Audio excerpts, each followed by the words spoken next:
Good morning, Cayman. It is Thursday, August the 9th. Wake up with a smile on your face, folks. We got this. Positivity. So much going on. Can I just tell you? I actually love the world that we're in. We're having a moment. But you know what? We are right where we're supposed to be. Get your list ready of what you're thankful for today. Let's go ahead and start off our show with our daily which is just basically our positive message of the day. Now, for Facebook folks, I am doing something a little bit different with how the show is being delivered. So there's subtle differences with like your lower thirds and all that kind of stuff. So in other words, just how it looks. So I want you guys to please give me your feedback. If you like it, if you don't like it, let me know compared to what we had before. Always trying to find better ways of delivering the content. Sometimes it's very subtle things that we do. And I'm trying a new platform basically that I like. I'm still testing it out.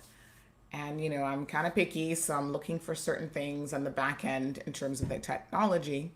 But you guys can let me know what you think, and I'd love to have your feedback. So, Jessica, thank you so much for the message. So, with this new system, it automatically mutes you before you go in, and I forgot to unmute myself. But it's a much cleaner look on my end, so I don't know how you guys feel about that. In fact, I'm gonna make a little change with the color because I've got blue on blue, and that kind of doesn't really stand out well. So let's put it to black. And of course, you guys can always let me know. Sanita, good morning, beautiful. Good to see you. Krista, hey Krista, good morning to you, darling. We're going to be having Krista join us on the 22nd, so I want you guys to mark your calendars for that. Make sure you get ready. Andrea's here for it. Andrea says, bless up, Cayman. Gina, good morning, Gina. Miss Zita, of course. Miss Zita's here for it. She says, good morning. Sandra and everyone, be safe. God blessings on us all. Lambrita says, good morning, Sam. Thank you. God bless you and your family. Stay safe. Much love. Jessica says, if I need to get some medication. Okay, we're going to get to questions in a bit. Jessica is straight in with the questions, boy. She's like, get on it. Let's go to Instagram, see what's going on at IG. We've got Jerry. IG looks a little slow this morning. Is it just me? Jerry, Mike Bean, Candy Cuban, Angie, Farah, Young, TV, P Star. Okay. Anthony, Jerry, 345, Queen. So yeah, the Instagram feed looks like I see all these people, but then the numbers look a little bit off. I keep trying to find a better solution for Instagram, but I have to be honest with you. The thing with Instagram is there are limitations with Instagram simply because of that particular format. So they actually have limitations themselves on what you can do and what you can't do. So I see a video here on Instagram actually of Bev Sinclair. After the longest 14 days of our lives, my Oscar is out of corona isolation on her 20th birthday. Aw, no less. I cannot begin to express my gratitude to everyone who played a part, bringing my child home from the UK, keeping her safe, and taking care of her and the other university students for the past 2 weeks. Honestly, my heart is overwhelmed with the Cayman kind that has been shown. To our Honorable Premier Alden McLaughlin and His Excellency Governor Roper, who made sure that they could get home before we closed our borders, to the isolation team who treated our kids like their own children and were so gracious every time I had to drop off some supply or comfort food for my child at the isolation hotel, the staff at Margaritaville for the amazing accommodations, the company who transported them from the airport to the hotel, Mise en Place and other catering companies that fed her 3 meals per day and tons of snacks, Domino's for pizza, the Royal Cayman Islands Police for providing security, the Health Services Authority for testing her at the end of her stay, and everyone else who I may have missed out. I'm beyond grateful, and I pray God's richest blessings upon each of you and our beloved Cayman Islands. We are all in this thing together, and we will get through this together. Hashtag Cayman Strong, hashtag Cayman Kind. So congratulations to Bev. Her daughter is out on her 20th birthday, so happy birthday. That's beautiful. Absolutely love it. Someone has a picture of their dog up saying that the dog is sick of quarantine. So, listen, I guess we're all going to be like that here shortly. I'm going to show you guys a picture that someone sent me yesterday of what you're going to look like once we finally get out of quarantine. So let's go straight to our daily inspirational message. This one says, let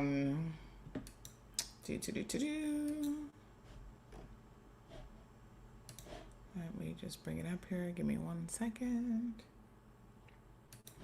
Okay, so today's message is entitled, if I can find it back on my screen. There we go. No wrong response. Ooh, this is interesting. Good morning, Shan. Because I can certainly think of a few wrong responses that some people who were arrested this week engaged in. Let me grab my tissue, sorry. I try to use this during the show if I need to touch my face, although I'm in my house and I've washed my hands and been disinfecting everything. I still, I know that when I sit here that, I don't know what it is about being in front of this camera, but you always get like a nose itch, or all of a sudden your eye is like dry and wants to itch or whatever. And I haven't put in my eye drops yet for the morning, but anyway. Here we go. There's no such thing as a right or wrong response, as we all bring our own experience. Our view of the universe is largely determined by our experiences. It is when we are caught off guard by the spontaneity of existence that we are most apt to respond authentically, even when our feelings do not correspond with those of the multitude. Events that arouse strong emotions with us or are surprising in nature can be disquieting. It is often in their aftermath that we discover how profoundly our histories have shaped us. Wow. Boy, can we ever say yes to that. The differences that divide us from our peers are highlighted in our reactions when these diverge from the mainstream. And this can be highly upsetting because it forces us to confront the uniqueness of our lives. When our response to unexpected news or startling ideas is not the same as that of the people around us, we may feel driven by a desire to dismiss our feelings as irrational or incorrect. But reactions themselves are neither right nor wrong. The forces that sculpted the patterns that to a large extent dictate our development are not the same forces that shaped the development of our relatives, friends, colleagues, or neighbors. There is no reason to believe that one's reaction to a particular event is somehow more valid than another's. How we respond to the constant changes taking place in the world around us is a product of our history, a testament to our individuality, and a part of the healing process that allows us to address key elements of our past in a context we can grasp in the present. Life's pivotal events can provide you with a way to define yourself as a unique and matchless being. But you must put aside the judgments that might otherwise prevent you from gaining insight into your distinct mode of interpreting the world. Try to internalize your feelings without categorizing or evaluating them.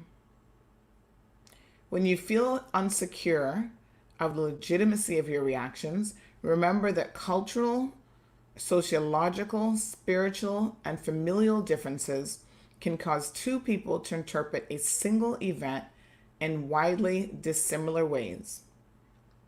Examining your responses outside of the context provided by others can show you that your emotional complexity is something to be valued, for it has made you who you are today.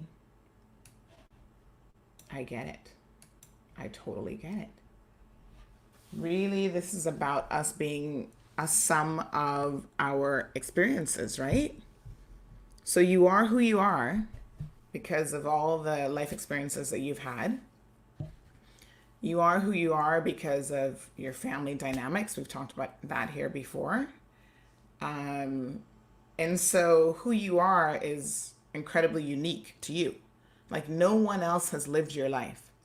No one else has had an accumulation or sum of all of your life experiences, and there would have been life experiences for you that would have been perhaps one life experience may have been traumatic. Another life experience may have brought you incredible joy. Some were immense learning experience, but every single life experience is indeed uniquely yours. So I get what it's trying to say in terms of our responses. Let me just check something here. This one has a slightly different, sorry. This new system testing out has a slightly different setup. One of the great things is we're able to stream directly to YouTube. So this is one of the reasons why I'm looking at this as well, because I can stream to two simultaneous platforms. So that's fantastic. So let's now go to some of your comments. What do you guys think about this daily today? About, the uniqueness of your experience and how just because you respond differently to situation does not mean that that should be valued any less. It certainly doesn't mean that, you should second guess or question your feelings, because your feelings are indeed uniquely yours. So, Flo says, morning, Sandy. Javon says, good morning, Cayman, be safe. Kino Samuels, good morning. Tara says, haven't watched before, but letting you know on layout, if you have your browser at more than 100%, it's not possible to access the comment box. Okay. So I'm assuming that you are on Facebook.com. So your browser view, Tara, just to kind of explain it to you a little bit, doesn't actually have anything to do with my interface on this end in terms of how you see it. So I'm not sure when you say you're not able, if you have it more than 100%, it's not possible to see the comment box. So I'm guessing what you mean by that is you're actually in the live full screen, and you're saying that if Chrome or Firefox or whatever you're using is at more than 100%, you can't see the comment box. I'll test that out on, but I think that's a Facebook and browser thing. So there are certain things that wouldn't display properly, but I will see if I can test that out in real time, actually. The challenge for me is that sometimes I'm not seeing, even on the browser, exactly what you guys are seeing. So I need to find the live stream as myself and not as one of the page administrators, yeah? So I think, hold on one second. I think I can do that, yes. Okay, but again, for me, it totally comes up differently because I'm in the watch, that area of Facebook where it says watch, and then you can see all the stuff that's like pages you follow, what's live. So if you are on that screen, actually, Tara, that particular view does not allow you to um, see the comment section at all. Like I would have to then actually click on the video and go into the video just by itself to see the comments. So maybe just play with your Facebook and Chrome or whatever you're using page a little bit. Demetrix says good morning. Charlene, buenos dias, good morning. Ervelyn. So if that's an issue, put your Zoom back to 100%. Yeah, I think most people do most people use more than 100% when they're using like Chrome and stuff like that? I only do that if I'm on a laptop because I don't think my eyes are what they used to be. Although the doctor tells me they're still supposed to be 20/20. I'm not so sure about that because sometimes I think it's just when I'm really tired and my eyes are really dry, I can't really focus as much in the finer print.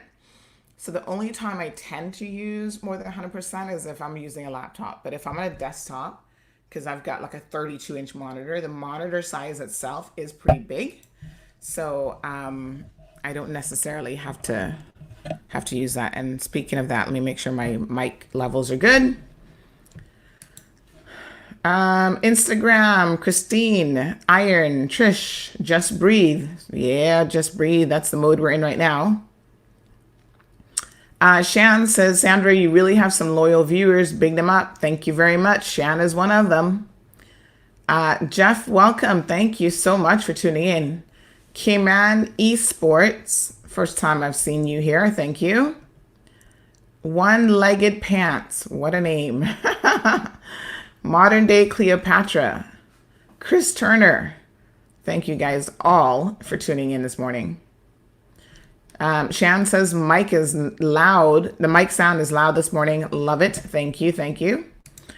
Anne says beautiful and quiet morning here in the Brack. Good morning and stay safe. I love Cayman Brack. It's always quiet in the Brack, comparatively speaking.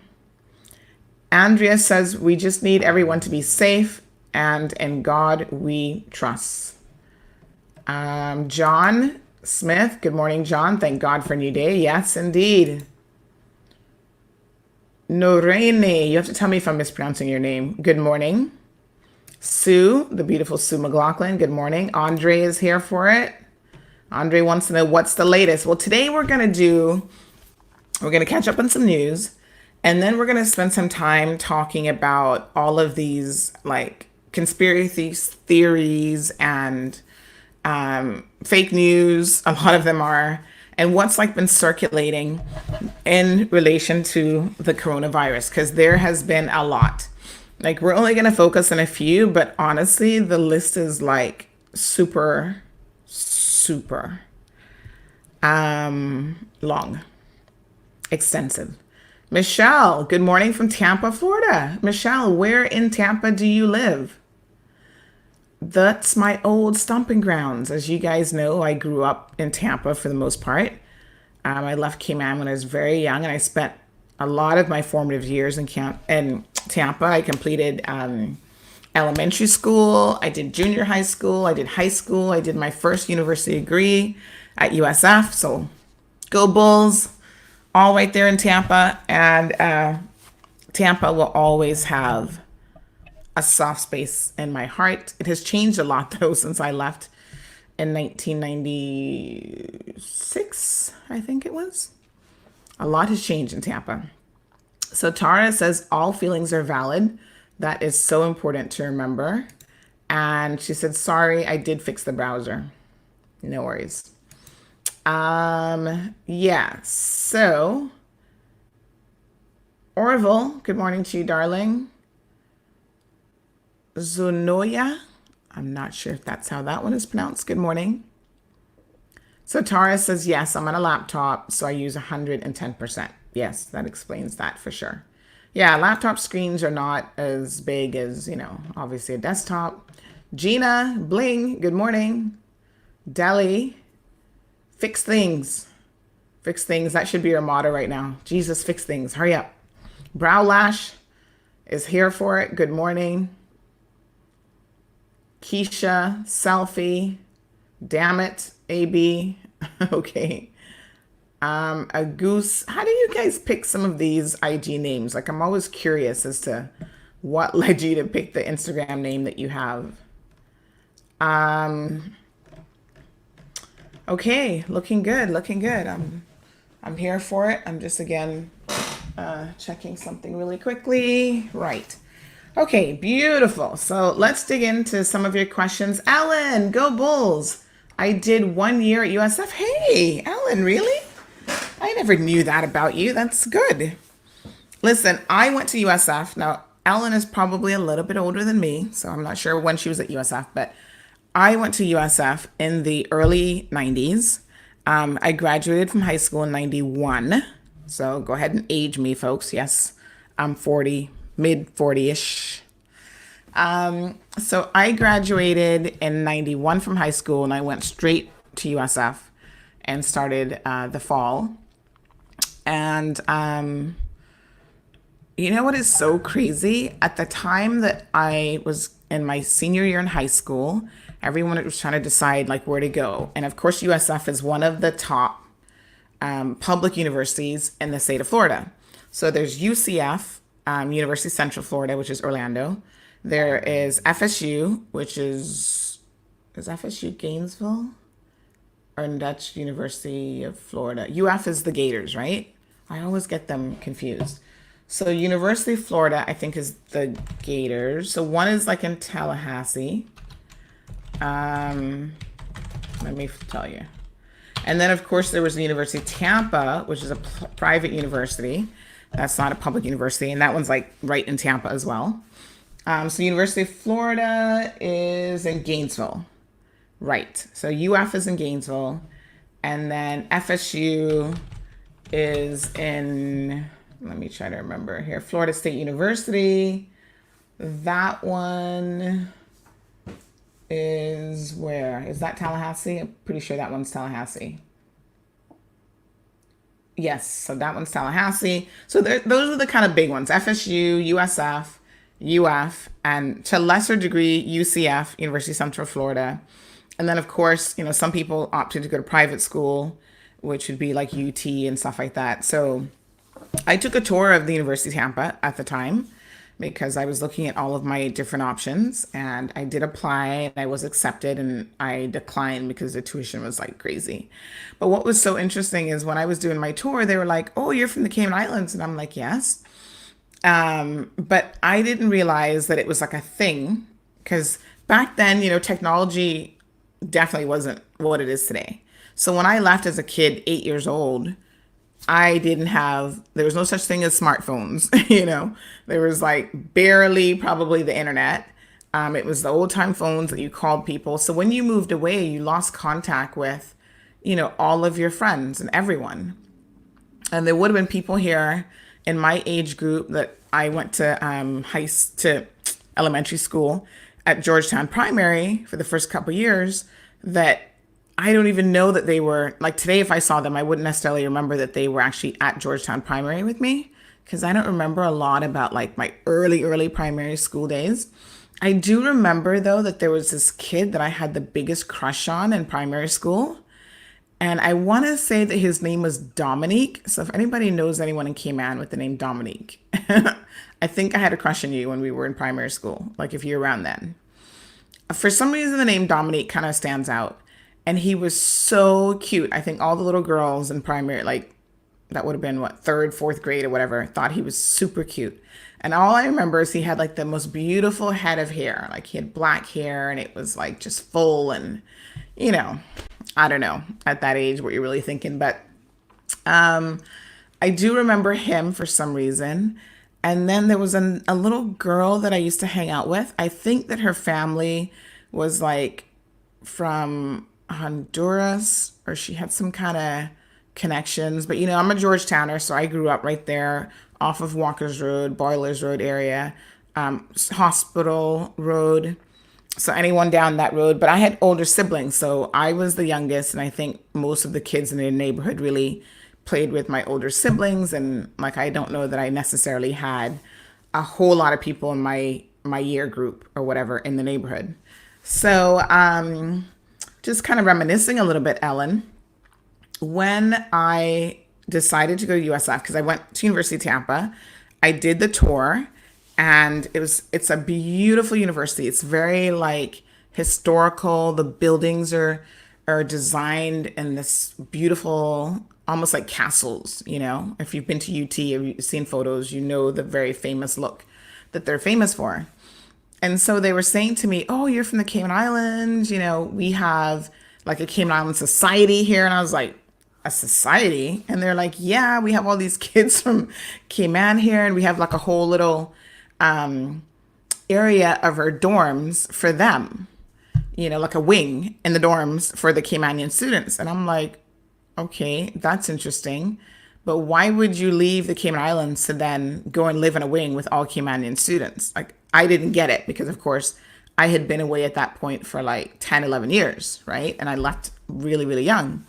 So that wasn't necessarily, they were trying to use it as like a selling point. But for me, it actually wasn't a selling point because I'm just like, okay. And then they're like, "Yeah, you know, and all of you guys that come here, your government sends you in full scholarships." And then I began to understand why they were giving the Caymanian students such preferential treatment. Because, you know, they were of the opinion that if you came from the Cayman Islands, you had money, or at least you had a government guaranteed scholarship, and you were good, and they never had any payment issues and that sort of thing. So I remember saying to the lady at the time who was giving me the tour, I said, "Well, you know, I've lived in the States forever, so I'm not really one of those students. Like, I can't run back to Cayman and be like, 'Oh, give me a scholarship.' I'm actually going to be doing this on my own with the help of, you know, my dad or whatever. I'm going to be paying for my own university degree." So I don't have, I mean, I got like a scholarship from a law firm for a competition that I entered. So they gave me like a small scholarship to help out with year one and stuff like that. But I didn't have any resources. In fact, when I started university, I didn't even know that the US government was going to still consider me an international student because I'd lived in the States forever. So I'm like, yeah, you know, whatever. So my aunt didn't understand a lot about immigration. And I know I was explaining this to you guys yesterday about sometimes when you're an expat in another country, there's a huge learning curve that you have to undertake. And, you know, if you don't understand what's going on and the learning curve and so on, at the end of the day, it's like an eye opener, right? Facebook folks, I want you to do me a favor. You see right now the screen where it says Daily Ohm Moments of Reflection is black. I want you to tell me if you prefer the black, or I'm actually going to change it to blue. So I want to tell, I mean, obviously our color is blue, right? So do you prefer the black or do you prefer blue like that? Just let me know. Just a subtle difference, but I'm interested to know. So yes. So I forgot to turn the AC, so let me just do that for my phone. So yeah, you know, I was like, I'm totally gonna be paying for this on my own.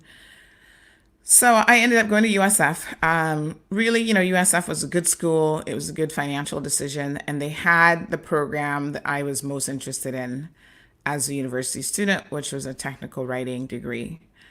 So it was all good.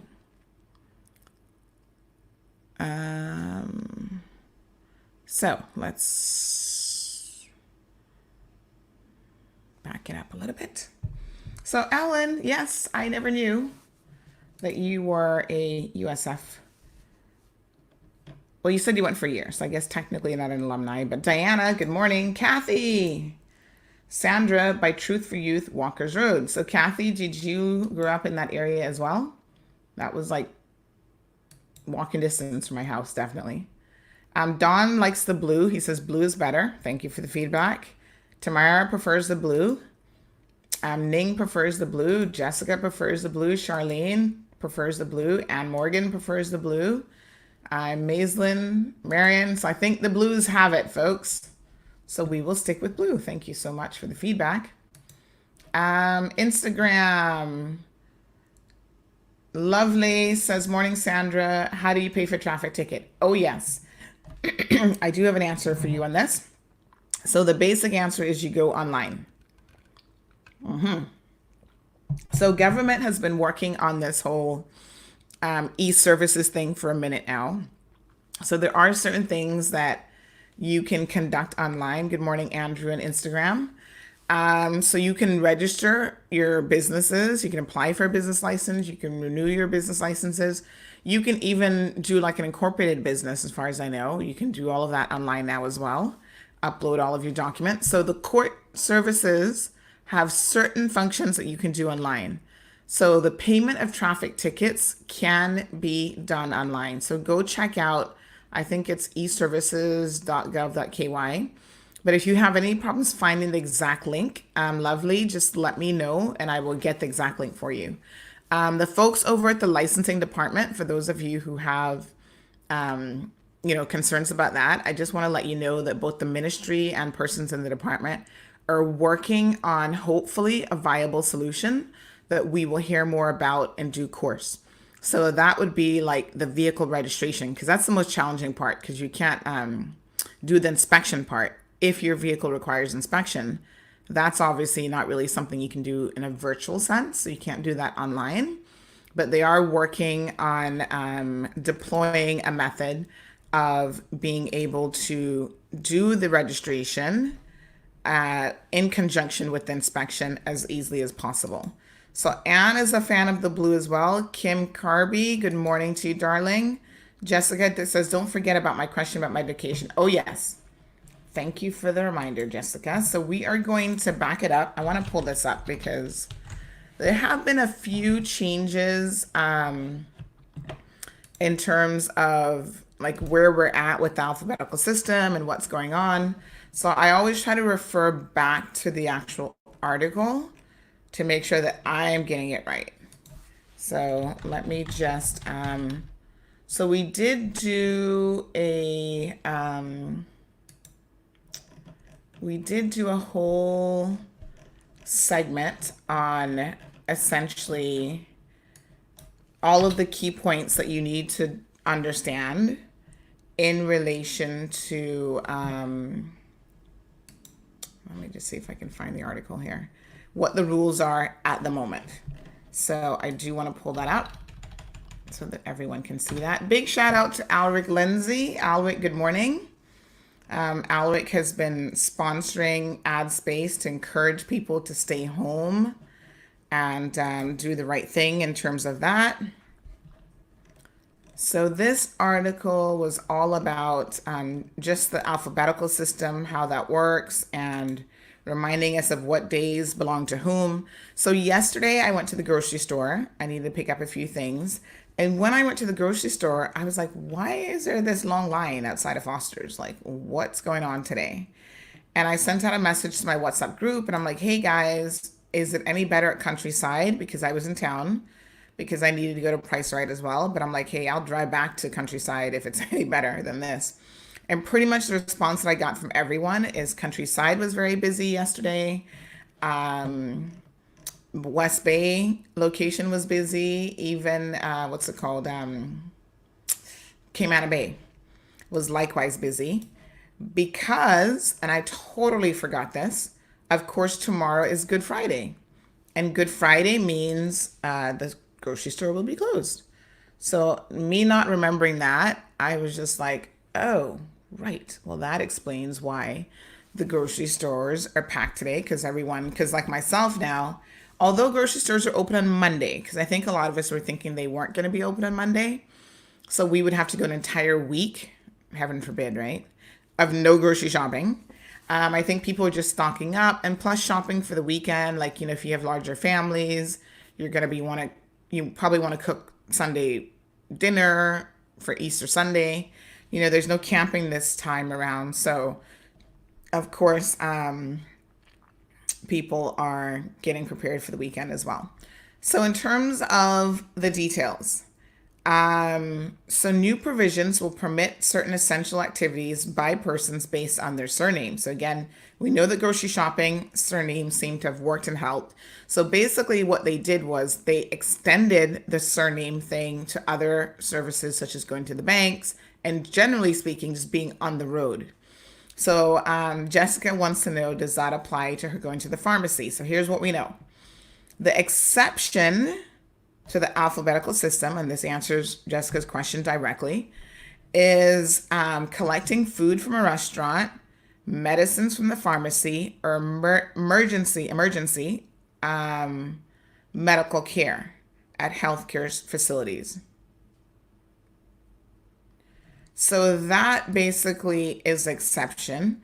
Essential workers are exempted, and I had an essential worker ask me this question yesterday because they're like, because of the hours that we're working and so on, we don't actually get to get out there during the days that are allocated under our last name.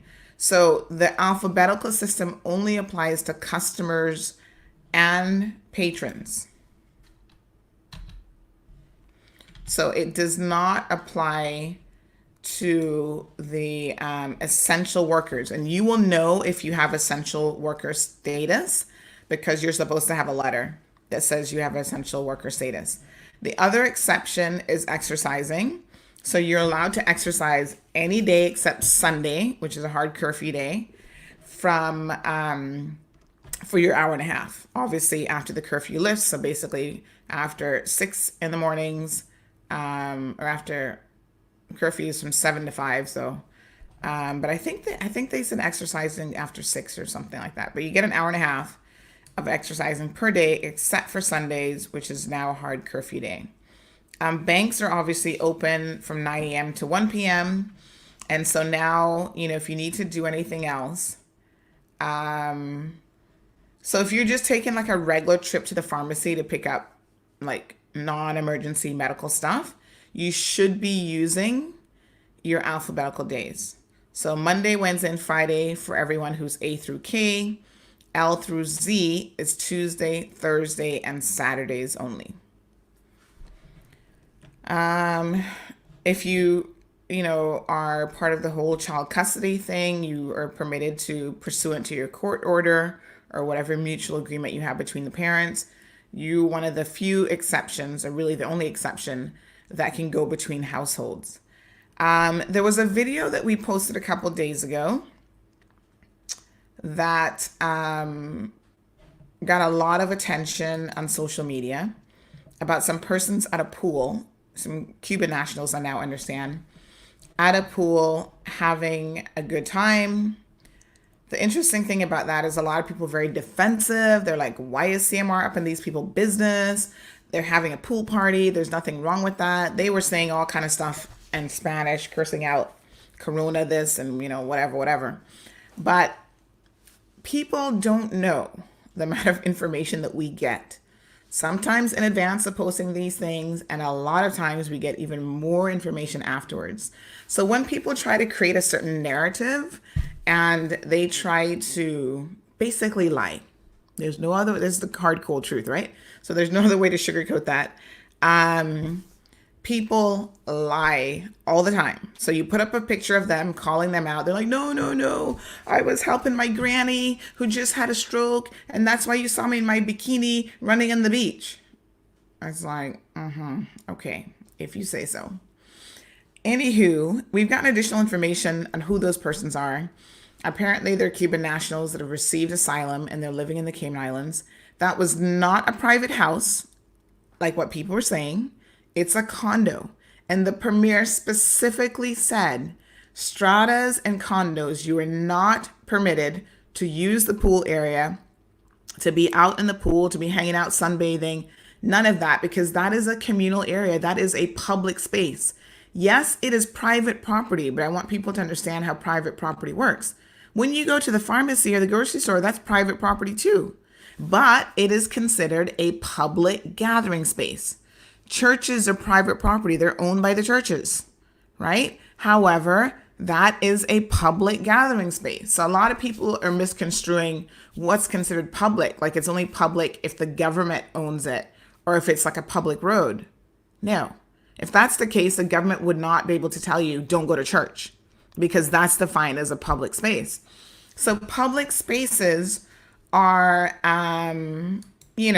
including all of those areas. And the government, like I said, the premier spoke about the pool thing. Don't do it because it exposes you to being in an environment where you're like touching certain components of the pool, the handles on the swing bar, the lounge chairs, whatever. So these people have ignored that. So for those of you who were trying to defend them, that is not defensible. We know it's not a private house, which we had our suspicions about from day one. Very few of us can have a private house and afford a pool. Can I tell you? I would love to have a pool, but it's more money than I got right now. So, if they had a friend that had a pool, that would still not have been acceptable. And it was really the commingling of people. And then you're like, oh, well, they're all in the same household. Actually, no, they are not. We now know that not only was this a pool party at a condo, but they actually invited other people because we've spoken to people who were invited to this event to come to this party and to hang out and blah, blah, blah. So don't lie to Cayman Marl Road. It doesn't usually end well for you, none at all, because we get the truth and we will put it out there. Especially when you get on a social media platform and you try to lie. It's like, do you not know that people know your business? Evelyn says blue is my favorite color. Blue is better. That's Eveline, I think, is how that one is pronounced. And then we have Evelyn, who says morning. I don't know what that NG's means. Is that supposed to be bless you, but the N became the B? Probably because they're right next to each other in the keyboard. So I think that means bless you. Kathy says, yes, I grew up in Moringa Town and I know your whole family. Oh, Kathy. I don't know if that's a good thing or not, but thank you. I'm kidding. Actually, no, I'm not kidding. That probably is a stressful situation to know the whole clan. Yes, Kathy, and you may remember my dad, Mr. Urick. He used to be in that area a lot. And my grandfather was right there. Everybody affectionately referred to him as Pa Brown. Irvelyn says, what if people don't have debit or credit cards to pay online? I don't know if it's tied into like your debit or credit card, or if it's just tied into like maybe you could do it from your bank account. So you'd probably have to have at least a bank account with some sort of online access.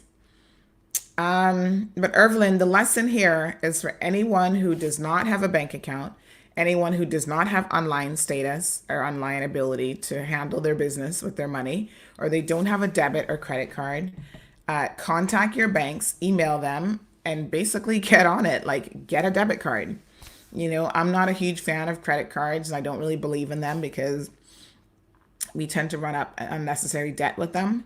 And then you end up just paying the interest for the rest of your life kind of thing. So, but at least have a debit card so that you can access your money. That's a real lesson here. And the banks are still open. So even if you don't have online access right now, literally you can go into CNB and you can fill out the form and you can email them. You can request online banking access. And that is something that normally in a day or two that they can arrange for you. And CNB does their own cards. So they can print you a card in a couple of days as well. So get on it, honey. Scuba Drew says, good morning. Good to see you here. Thank you so much, Scuba. Karen says, send their back to Cuba. Well, they have asylum now, so I guess they probably have about the same rights as you and I as Caymanians. But, you know, it's not even about that, really. It's about just be respectful. The irony, of course, is that you wouldn't pull this ish in Cuba at all because the Cuban government does not play. They're kind of like North Korea, China, and Russia, and the Philippines. You don't stick to the curfew, we'll kill you. I don't know if Cuba's that bad anymore, but they'd probably lock you up in jail. So it is amazing how people will come here and disrespect our laws, disrespect the systems here when in their own countries, they, number one, wouldn't think of doing it.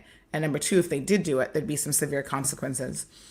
There was a video circulating, I don't know if you guys saw this or not, of a guy in a Spanish country. I kind of think it's Honduras, but I can't say with any degree of certainty, where he was handcuffed to the back of a truck and he was being like basically, I don't know what they were beating him with, to be honest. I don't know if it was a baton or something, but they had pulled down his pants and they were beating him on the rear end um, with something.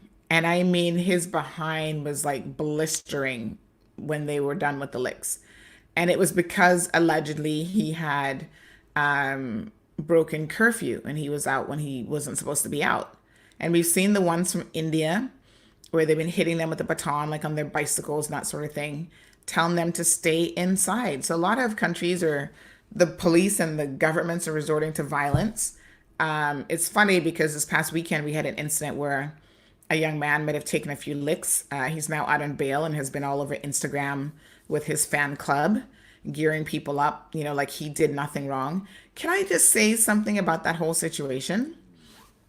I am so disappointed when, as a country, and just a heads up for our Instagram people, in about 5-10 minutes, you're going to get disconnected, but I'll re-add the stream, right? So just log back onto it. In this country, we are willing to castigate the police. Obviously, the police are held to a higher standard, and there are things that they have to do and there are rules that we have to follow, that they have to follow.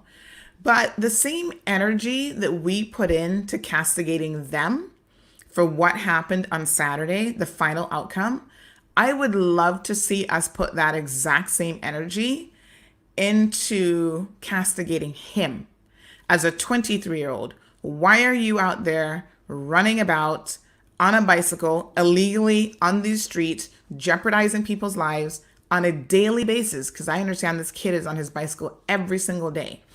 As a community, if we would start saying to these guys, whether they're peddling in drugs, they're raping children, they are drugging people, drug smugglers, whatever criminal activity our kids are into and our young people are into, young, middle age, it doesn't matter. If we start sending a message as a community that this behavior is unacceptable, right? We don't condone the behavior. This is wrong. And just like really get on them. If we use even half the energy that we've used castigating the police in this incident on these same people, they would get the message that you need to stop. You need to stop running afoul of the law. We don't think it's funny what you're doing. If you're living, those of you who live in your parents' homes and you do this kind of stuff right under their roofs, we're going to start looking at your parents and holding them accountable and saying, why are you allowing this under your roof? Why are you allowing your child to do this kind of thing? Now, I understand apparently a lot of these guys, when it comes to their moms, they probably grew up in a single parent household with just the mother. And apparently they have no respect at all for their moms. And they're actually physically abusive towards their moms. And to me, that's shocking and horrible, all in the same breath. But those guys have uncles. They have sometimes father figures in their lives, grandparents or whatever, that can pull them aside and just, listen, jerk them up a little bit, string them up a little bit and say, what are you doing with your life? You are not going to become a productive member of society riding up and down illegally on a bike all day. What are you doing? What are your job prospects? How do you earn a living? I know you're not earning one off of Instagram. So I don't care how many Instagram feeds you have with your peers trying to big you up because you got a couple licks from the police. It's like, big deal. I would rather my child get a couple licks from the police than having to go in and out of Northwood every single time. And some nights, if you're in the cell with the wrong guy, waking up, taking more than licks, if you know what I mean. It's like, get your lives together. And as a community, we are so soft on these guys, but yet we want to be so hard on the police. And I don't have an issue being hard on the police. Don't mix my message. No one sometimes is harder on the police than me. However, I want us to be equally hard on the people who are offenders, who are breaking the law. And I think that we have a responsibility as people in this community, as parents and so on. Eileen says, I've been looking for you for a few days and didn't see you. So I want to talk about this a little bit because I was actually speaking to our regional contributor, and I want to talk about her as well because she's doing a little thing on the website to introduce herself. So our regional contributor was speaking to me last night, and I was saying to her, Facebook is really weird. And that's the only way that I can explain to you guys what happens on Facebook, right? So, what Facebook does, like I can see a lot of analytical information that obviously you guys are not privy to. So, as a page administrator, I can see, how many site visits we have or how many page visits we have in a certain amount of time, how much engagement we have, all this sort of thing. And one of the things that I've noticed is once your engagements go to a certain level, Facebook actually, it's almost like they just want to knock you down a peg or two to, I don't know the logic behind why they do it, right? But they do mess with your numbers a little bit. And the way in which they do that is sometimes your stuff just disappears from the timeline of other people. So I've had this happen before where you guys are messaging me and you're like, I can't find you. I can't, even if I've liked the page, I've subscribed to it, whatever, I cannot locate your page. And it's like, at the first time it happened, I was like, what's going on? Like I could see even on my end that it was a significant reduction in the people that are actually seeing, like when it shows me a post, I can see precisely how many people have seen that particular post, how many people comment, how many people interact with it. And it's really weird, but it's like you have these plateaus, like you get to the top and then Facebook pulls you back down. And I do not know why they do that. I don't know if they're trying to like play with the numbers so that you can spend money with them. Like, I don't really know what their end game is. Karen says their behavior explains why this government acts the way that they do. If they don't respect our laws and rules, they need to go back home. We have our own delinquents. We don't need anybody else's rubbish. Yeah, I agree with that too. So back to kind of explaining what Facebook does, right? So it is a little bit of a weird thing. So for example, in the past month, we have had 1.3 million people for post engagement. So post engagement is defined as the number of times people engage with your post through reactions, comments, shares, and likes and clicks. So we had 1.3 million, which is, it's not a record for us, but it is like right at the top, right? And then we've had like over 1 million video views. We've had almost 500,000 page views and so on. So it looks like when we get that high with post engagements, Facebook pulls back how many people are able to see our stuff in their timeline. So normally what you have to do, sometimes what I find works is if you follow and then unfollow and refollow, it starts to pop up again. So I don't know if that action somehow forces Facebook to think like you're a new follower or whatever. The other thing is obviously going directly on the Facebook page so that you can see what's in the timeline. And then in addition to that, when you follow it, make sure, and this, I've never figured out how to do this on a phone, but I know on desktop for sure. You have, when you click on the follow button, you have at the very top, it says default first or something else. And so basically you want to select first so that anything that particular page posts, you will see that first. And Facebook only allows you currently to do that for your first 30 pages or whatever that you selected that option for. So if you've selected it for other pages, you may find that it's not available for us until you go to another page and just put default. So default will just show it in whatever random order that Facebook decides to show it in. But if you say first, you're more likely to see our stuff first. So that's one option. You can also, don't forget, join our Facebook or WhatsApp group. So you just send a little message about that and we'll add you to the news group there. So Kirk says that Kirk's was full as well. Charlene says, don't forget my number 2 question from yesterday. Charlene, I have your questions written down and I am waiting on responses for those. I think your number 2 question was a little bit more complex than number 1. So I'll probably get number 1 first. Ruth, good morning. Nicole says exercise from 6 a.m. to 6 p.m. I remember that. Thank you. Jessica, thanks for the information. Sue says Foster's Countryside was busy at 6:30 a.m. today. Took quite a lot of things. They don't have either. Not good for Easter long weekend. Yeah, I mean, like I said, I totally forgot about the holiday schedule, to be honest. Um, so Sophia wants to know, why are Cubans living in a condo and seeking refuge? That's not good. That behavior isn't good for Cayman. I blame the government. Yeah, I don't know what their situation is. Like, they could be renting. I'm sure they probably have jobs and they're paying their own rent. I mean, I don't really know, because just because you get asylum, that does not mean that you obviously can't get a job.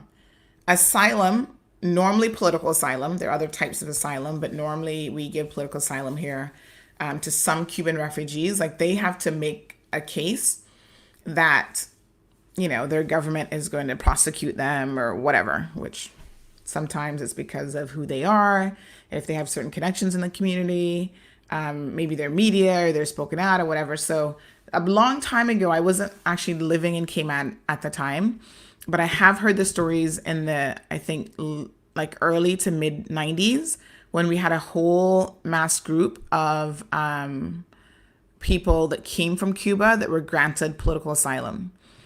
And can I tell you this story? I know Instagram feed is going to end here probably in a little bit, but I have a girlfriend. She was an immigration officer at the time, and she always tells me a story about how incredibly grateful that group of Cubans she thought were.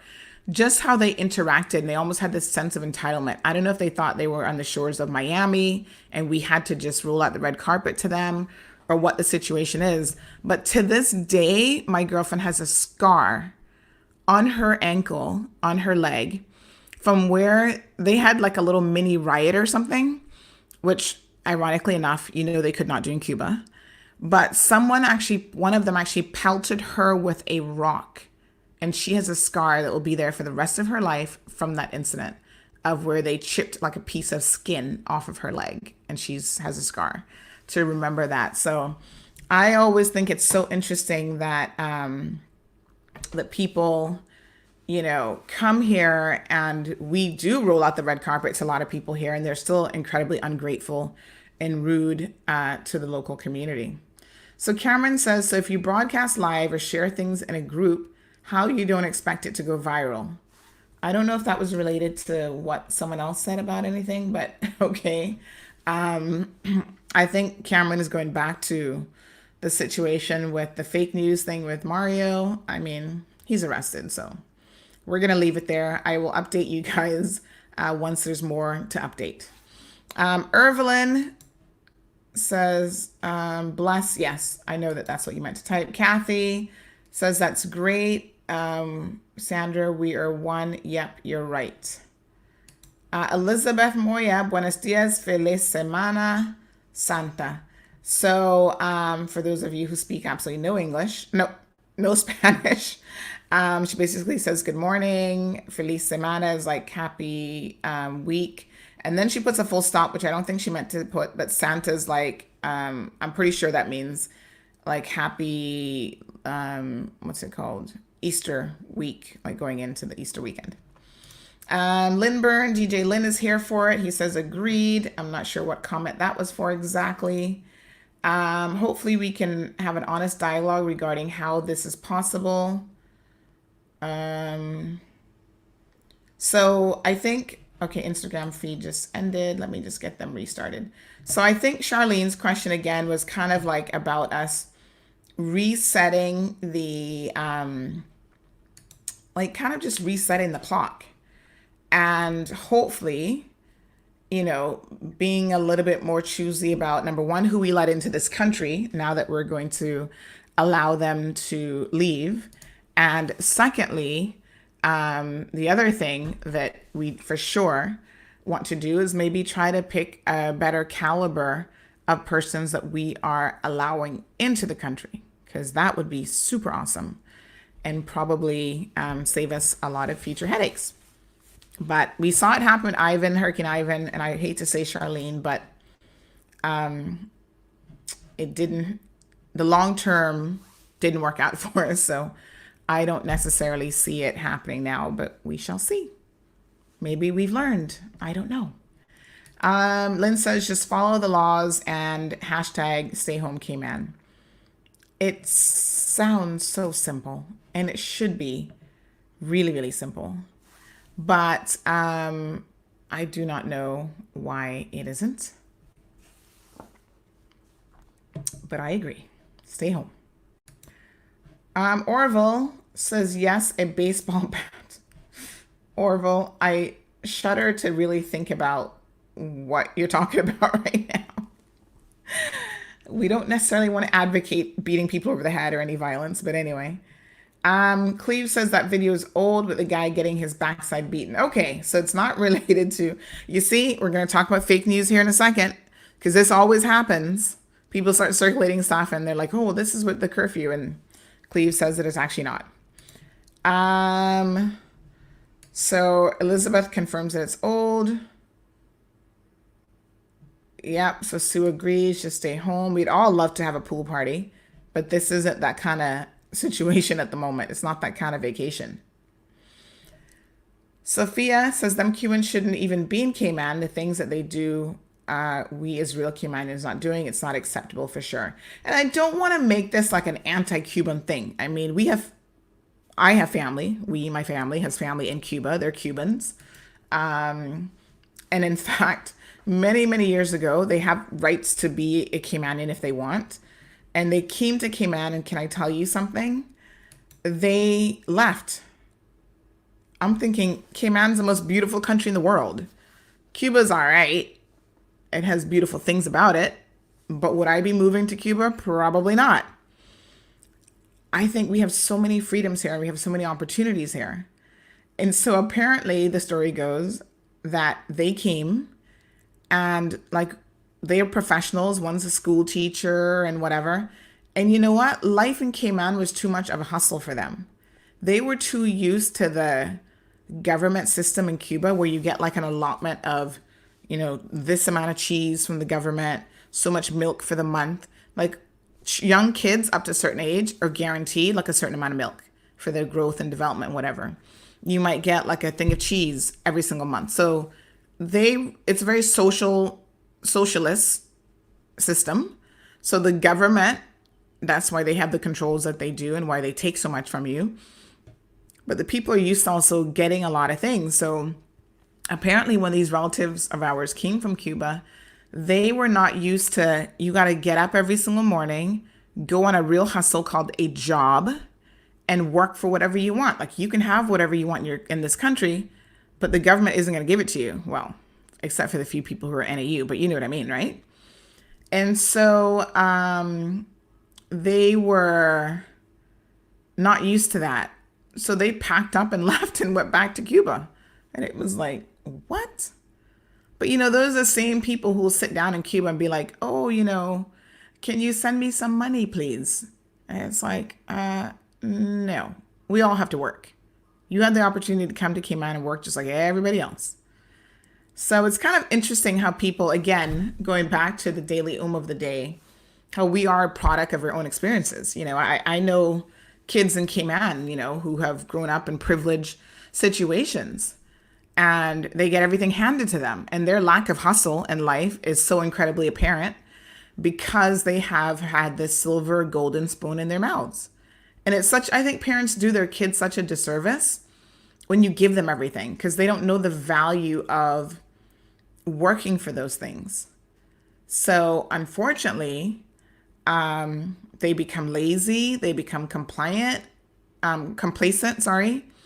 They're less likely to be the same successful business owners or entrepreneurs or whatever than their parents, which is ironic.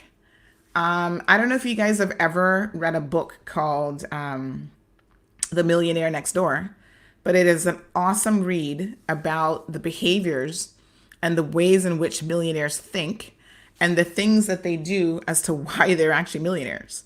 And one of the most interesting things in that book is by the time they get to the second and definitely the third generation, those children are less likely to be millionaires on their own right and less likely to be successful because the parents have coddled them and given them everything that they've wanted. And the work ethic that the parents had to set up and establish their businesses, they don't necessarily pass that on to their kids. And one of the interesting things was they also put this narrative in their kids' head that, oh, you need to be a professional. So you need to go to law school, you need to be a doctor and get into these professions that require years and years of commitment to getting a degree, like, 8 years worth of college and all that kind of stuff. So it actually prolongs their ability to start out their own careers and to, become financially wealthy and become millionaires. So it's a very interesting book. I hope it's still around in publication. I read it a number of years ago, but it really taught me a lot of things. Like, millionaires do not change out their vehicles. Like, you see all of us, we be trying to ball like we got money. And every couple of years we go get a new vehicle. Millionaires tend to keep a vehicle on average for like 12 years. So way past the loan period, way past, another interesting fact is that millionaires tend to keep the same spouse as well, which is interesting because, divorces can not just split up families, but they split up the bank account and, somebody's going to go after the money. And even just not having that stable partner in your life can impact your financial wealth. So there's so many interesting components to it. So John says, I'm a Caymanian also, but your comment should not be generalizing. That expression, them Cubans, is very xenophobic. And I agree. And we don't want to have that type of commentary on here. Sometimes we do generalize based on, again, our experiences and the people that we have experienced. But obviously, Cuban persons run the gamut just like anybody else. You've got people who will not obey the law, just to give Caymanians who will not obey the law. You have, people who come from a different background. What I find in Cayman, John, and I don't mean to insult anyone when I say this, is to a large extent, we import, and especially from certain countries, I'm not really going to call any names, but mostly, to be quite frank, people in the Caribbean, Latin, and South America, we don't really attract like the professionals. Like, a lot of them don't necessarily want to come here. So we kind of get the bottom of the barrel, and those persons tend to be people who are going to be very flippant when it comes to the law. They don't care, they're going to want to be reliant on NAU, the whole shebang.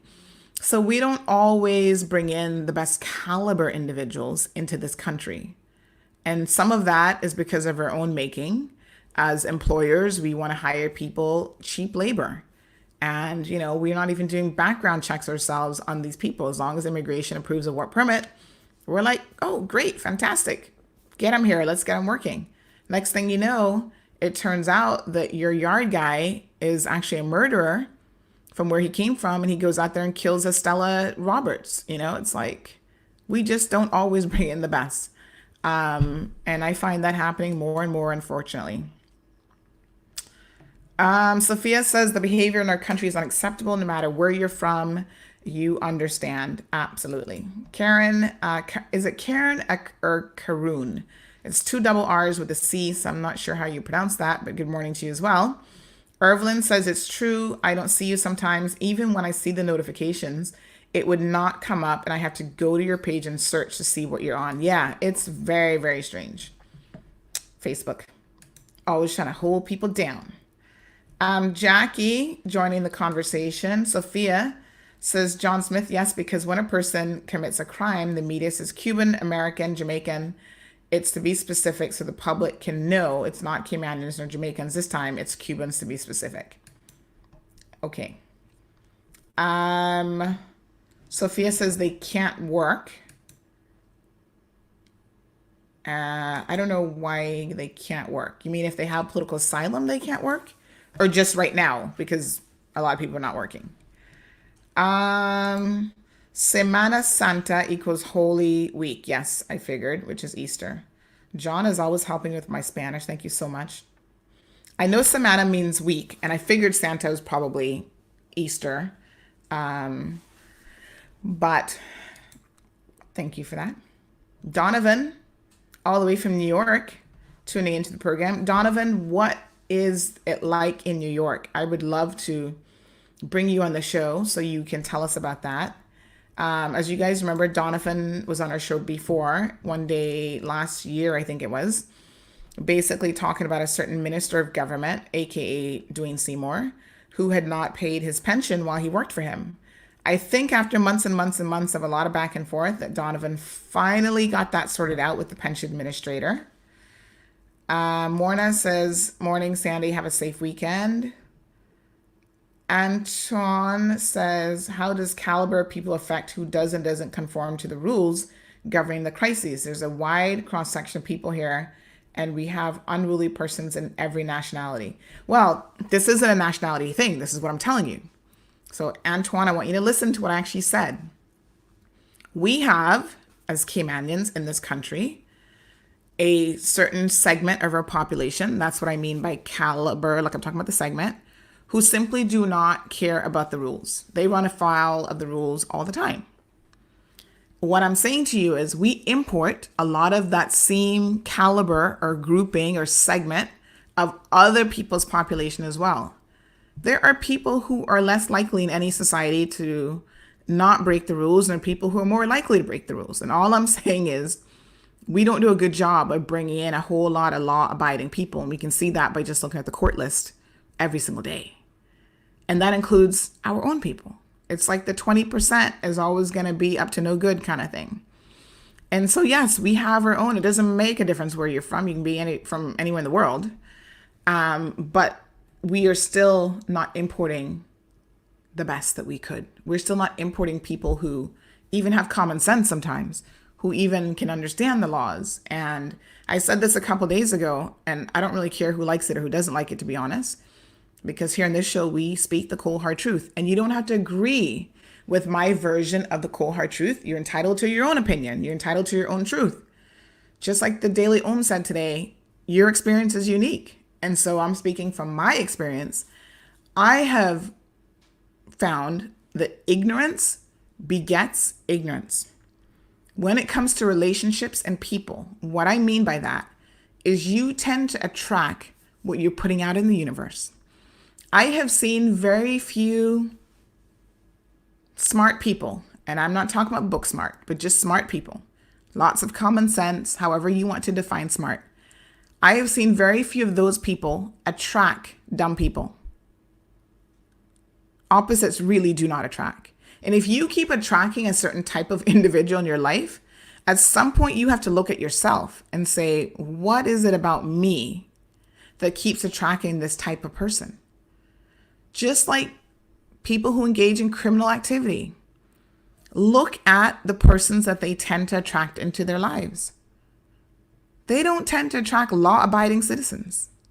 They tend to attract other people who run in that same circle, who have those same issues, who don't care about the law, who run afoul of the law. And so what you end up doing is you take two people in that same caliber, grouping, whatever you want to call it, and you put them together, and guess what they're going to do? The first thing that these people always do, when I say these people, I don't mean to insult, people in general, human beings always do, they're going to procreate.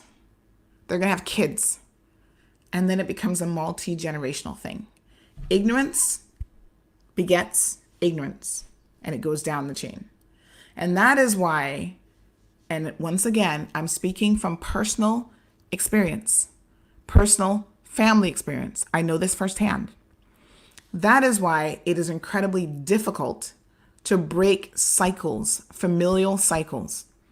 So whether it is cycles of dysfunction, cycles of abuse, or even cycles of ignorance, it is incredibly difficult, and for some people, almost impossible without professional help to break away from that.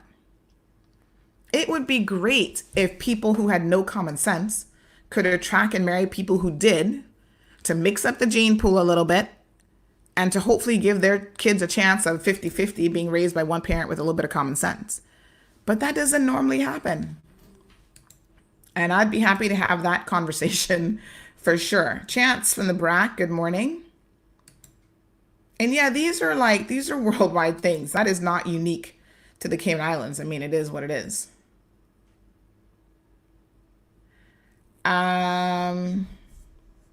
So Carolina says, are you for real? Bottom of the barrel. I bet you that some have degrees that you wish you had. Come on, Sandy, don't be so offensive. I don't think I'm being offensive. I'm just speaking the truth.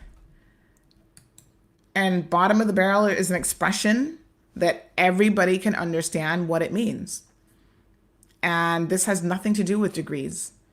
I have 4 degrees, and it doesn't mean that I have a lick of common sense. It doesn't even mean that someone who has a lot of degrees is a good person or that they are a law abiding individual either. That's the degrees has nothing to do with it. And I don't know why people always want to, when we talk about intelligence, people always want to assume that you're talking about a piece of paper. A piece of paper says nothing about your intelligence except you could sit down in a classroom environment, do whatever the requirements were, and go through that for a period of a year, 3 years, 4 years, whatever. Ivan Bush says, all I want to know is what with the sea. Okay. I want your truth about the sea. Okay, what about the sea, Ivan? You can go swimming. Is that what you mean? So you can go swimming in the sea. Orlando, morning. You can fish from the shores. You cannot go in a boat, and you cannot go fishing from a boat. So we've not even gotten to a conversation yet about the, our topic today is supposed to be about dispelling all these fake rumors and myths. However, this conversation is getting good, so let's keep it going. We may have to save that for this evening. We'll see. Background checks mostly only on Caymanians. Had a nephew with a Cayman name, his sister with a foreign name, and his 2 stepbrothers all went for jobs at the airport. The 3 with the foreign names got the jobs with no police clearance and no background checks. The Caymanian name person was asked to provide a police clearance. Now tell me how that works. Okay, Catherine, you have opened up a whole can of worms. The Wyndham Hotel has let go their staff. Their Caymanian staff is what I understand. So unlike Moritz, who let go the expat staff, kept the Caymanians at a slightly reduced rate, they were committed to the local community. Apparently, the Wyndham Hotel has done the opposite. Just like some other places on island, allegedly, like HSM Chambers, a local law firm, they let go local staff only. I'm offended by that, beyond. And I think we all need to remember how companies, Mark Cuban, a lot of you guys will know him. He actually has a home here in the Cayman Islands. He's a millionaire and the owner of some basketball team. I forget which one. You guys will have to help me. I'm not a basketball person. Is it the Raptors or something? I don't know. But he's, people know him from Shark Tank and a few other things. And he actually said that companies need to be very, very careful about how they're operating in these very uncertain times, how they're treating staff, the policies and stuff, even when they have to let people go, how they're going about doing so, because that will say a lot about them. And people are going to remember that. People are going to remember the Wyndham letting go Caymanian staff first. So whenever you want to take a staycation or you want to go somewhere for brunch, Wyndham will not be on my list. Not at all. I'd rather go to Moritz first. So it's unfair. There's a whole situation brewing at, what's the coffee shop in Cayman Bay called? Starbucks. And we got all the tea in that situation. And I'm just trying to read through it, look at the scheduling, look at everything that was sent before we put something together. But I'm hoping to be able to drop that on the website today. So it turns out that Starbucks, who took over from Cafe del Sol, as you guys remember in Cayman Bay, is not a company that's for Caymanians or for locals at all. I don't even know why Starbucks is open. I don't even know how they got exempted status, to be honest. A coffee is not a necessity under no stretch of the law. That's not an essential service. So I think someone's got a question to answer in terms of how is it that they even got essential status? They have people working, and then they turn around and tell Caymanians, we're going to give you $100 a week, not put you in the work schedule, you're temporarily laid off or whatever, but we're going to keep all of our work permit staff. Shame, shame, shame. Seriously. Okay, let's get back to some of your comments. Charlene says, you go, Sandra, you're 100% correct in response to Antoine. Beautiful breakdown. Hope he or she and many others get it now, the truth and nothing but the truth. Antoine says there's an issue because there's a lot of cronyism happening. There's a lot of persons here who aren't qualified for the jobs they have because no verification is done on the qualifications submitted. Also, many of them are presenting bogus papers and the system isn't properly structured. Well, Antoine, what I would say to you is 100% agree with that. And most of the time when that happens, it's a foreign national who gets the benefit of that. Very few Caymanians, because we all know each other. We all know who you're for, your life story, what you've been doing from the time you were 12 years old, and the whole 9 yards.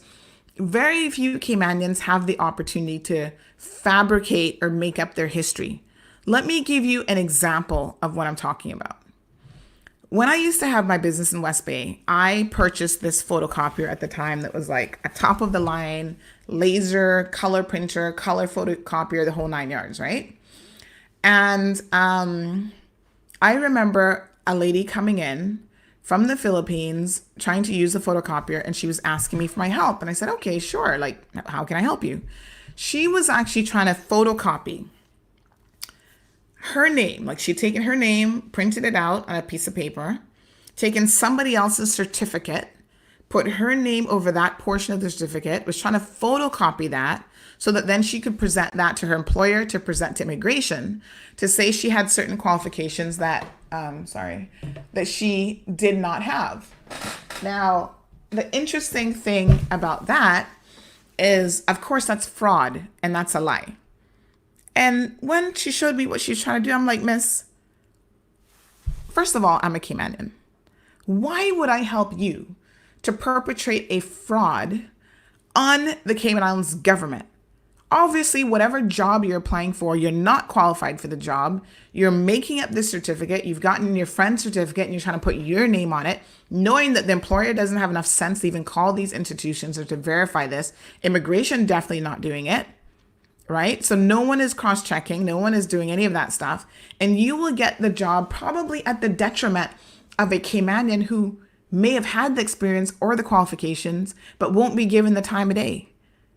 I don't have an issue if you actually are qualified and if you can, put your name in the hat and be judged equally by everyone else for the job.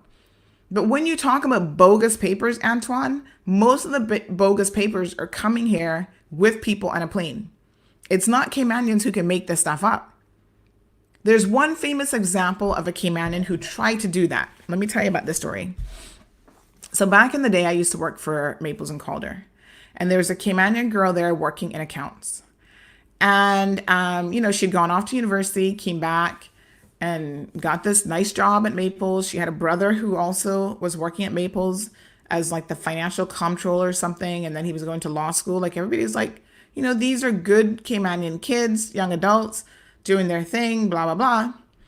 So she got into some sort of a mix-up situation where she started having an affair with one of the partners at the law firm. And, she was kind of stupid about how she did that, to be honest, because she started having an affair and then got it into her head that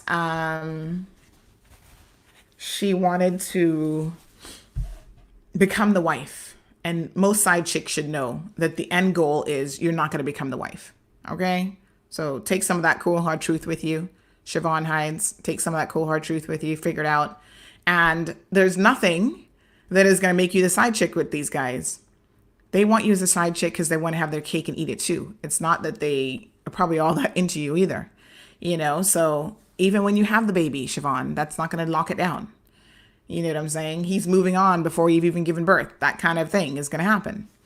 And that's just how men are. So a lot of us women have had to learn the hard way. You gotta...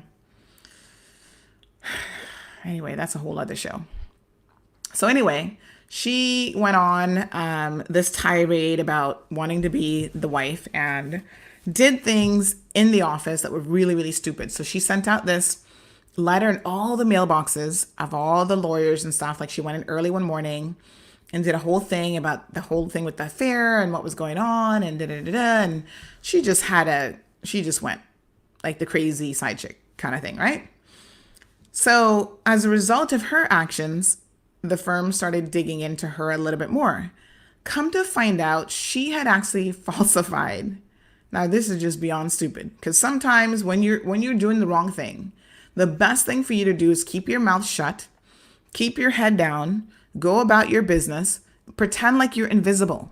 Because once you become on someone's radar, like Siobhan and Mario did this week with the Hard Cold Truth, we start digging and people start calling us. It's like, damn, you've been up to no good for a long time.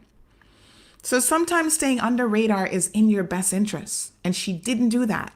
So when they started digging, they found out that she had lied about she had her accounting degree, but she had actually lied about passing her CPA exam, and she was not a CPA.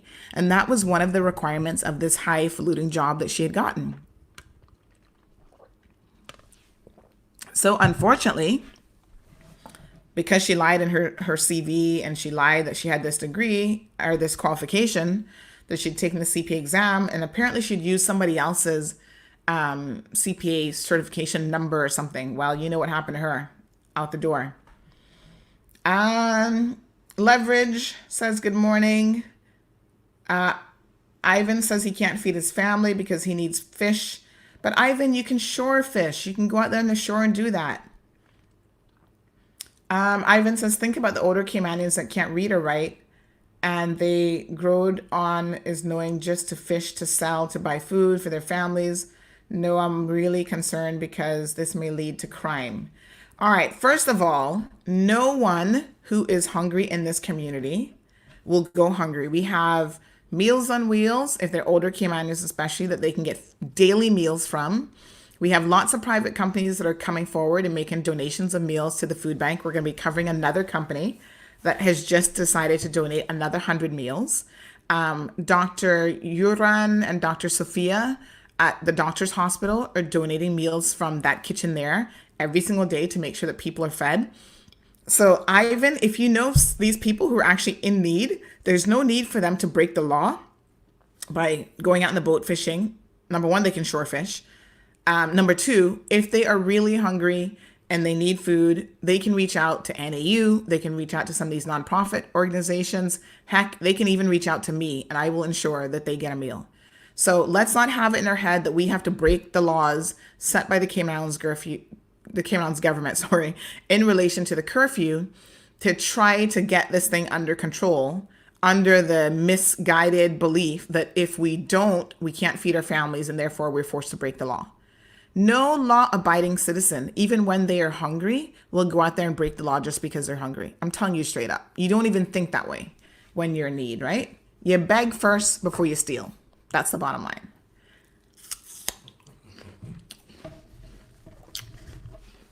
Having my juicy apple. Catherine says that they also required that person to do the drug test, and he was only one of 4. It's sad, isn't it, that as Caymanians, we all have stories, and we all know how Caymanians have been held to such a higher standard. And it's not cool. El Rey says coffee connections. That's why Starbucks got this preferential essential service. Well, number one, they don't have a phone number, so you can't call in an order for pickup. You actually have to go in there. It's kind of hard to make somebody's coffee without you touching the cup and handing it to them and stuff like that. There's no curbside service that is available. So there's so many questions that I have in relation to the whole Starbucks thing. I just don't get it. Cameron says we've been struggling with this issue for years. I'm not sure which issue exactly because we've been talking about a few things, but John says a lot of those work with me, and every day I can tell you they don't know what they are doing. Yes, a lot of these persons probably with certifications and degrees that only God knows where they got them from. And like John said, you can tell in the work product and in what they're doing that they don't really know what they're doing.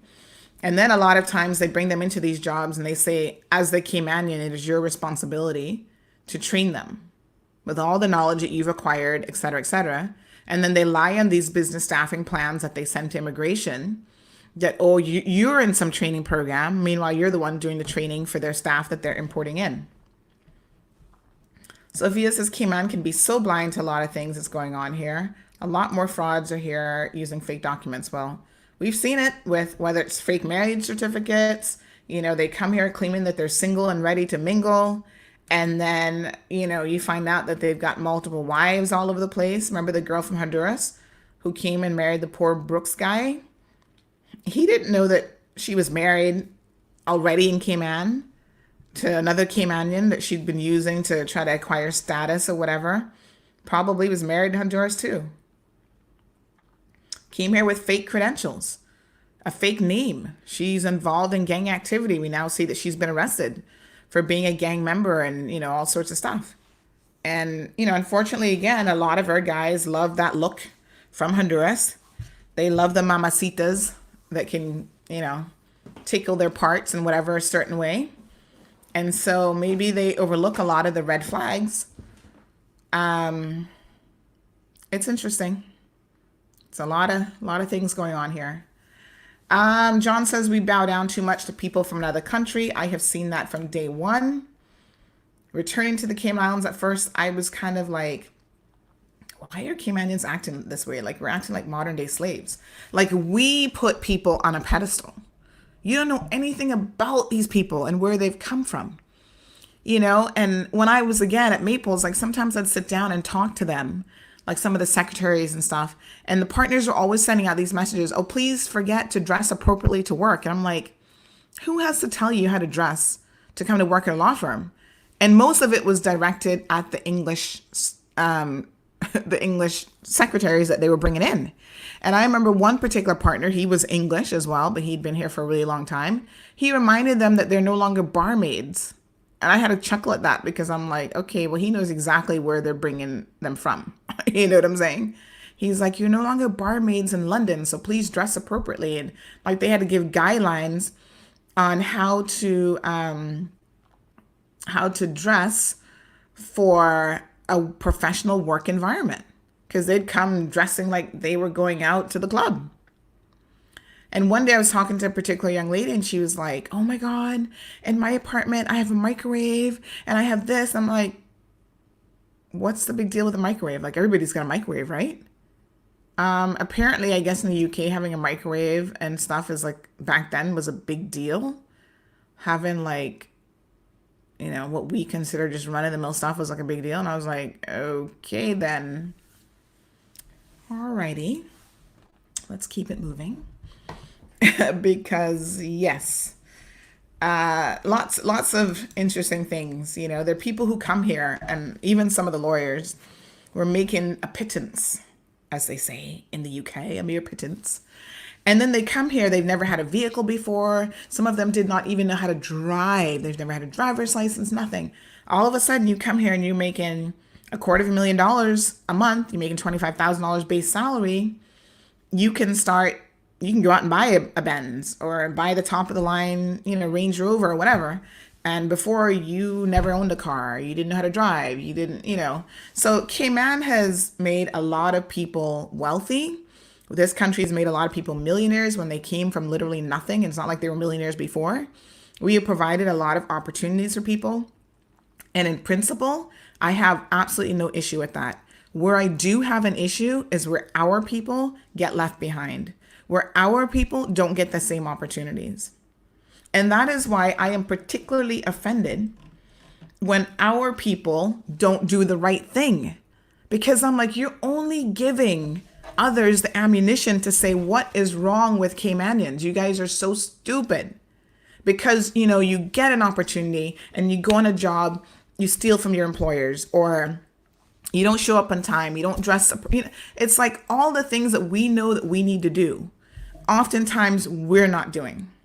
And it's those people that piss me off the most, because they make me ashamed to be a Caymanian. They give us all a bad name. It's funny how I don't see any other nationality out riding up and down in our streets on these illegal bikes but Caymanians. So you mean to tell me that it's only Caymanians that have a thing for riding bikes? Like, seriously? That's the dialogue, that's the conversation here? Of course not. We have just raised a generation of young men with no respect for the law. And one of the ways in which they show it is to go out there on their illegal bikes and to, just run afoul of everything.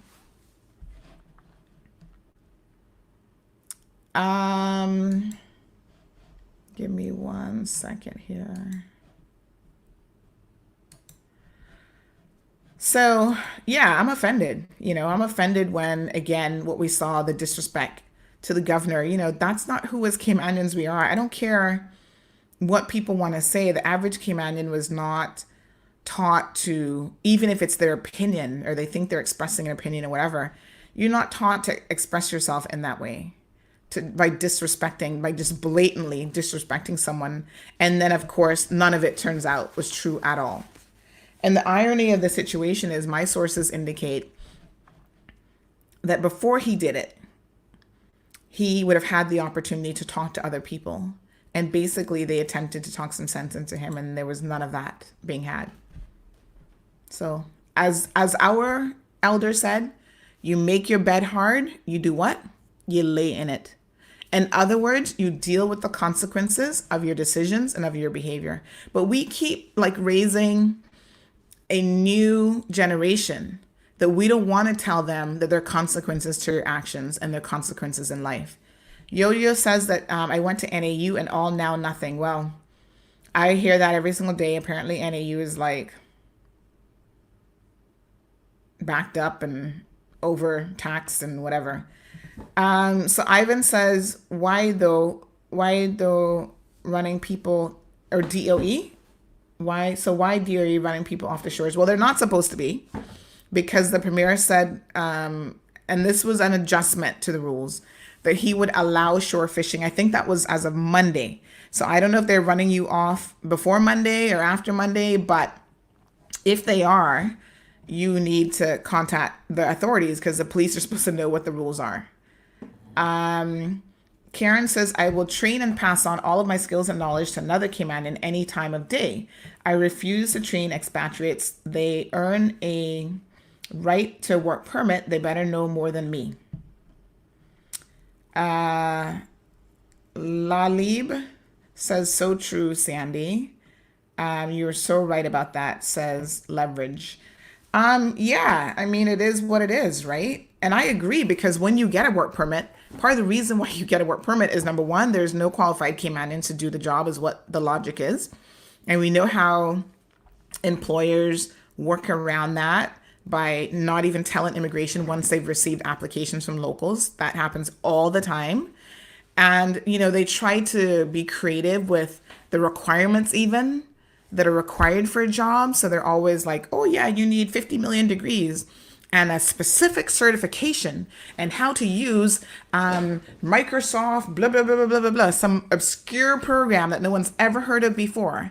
But to do this job, you have to have expert knowledge of this program, which is normally a big lie, because people can learn your internal programs. But that's because they've already got someone handpicked for the job, and they've already got someone lined up for it. And they're insulting us by thinking we're stupid enough to believe that this job description or this job ad is actually legit.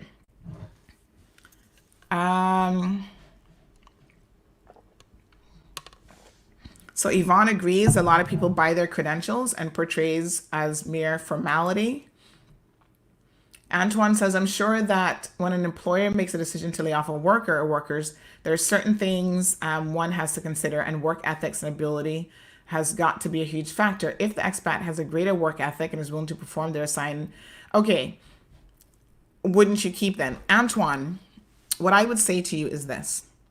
When you see a company lays off all their Caymanian staff in a time like this and keeps all of the work permit staff, that has nothing to do, in my opinion, with work ethic.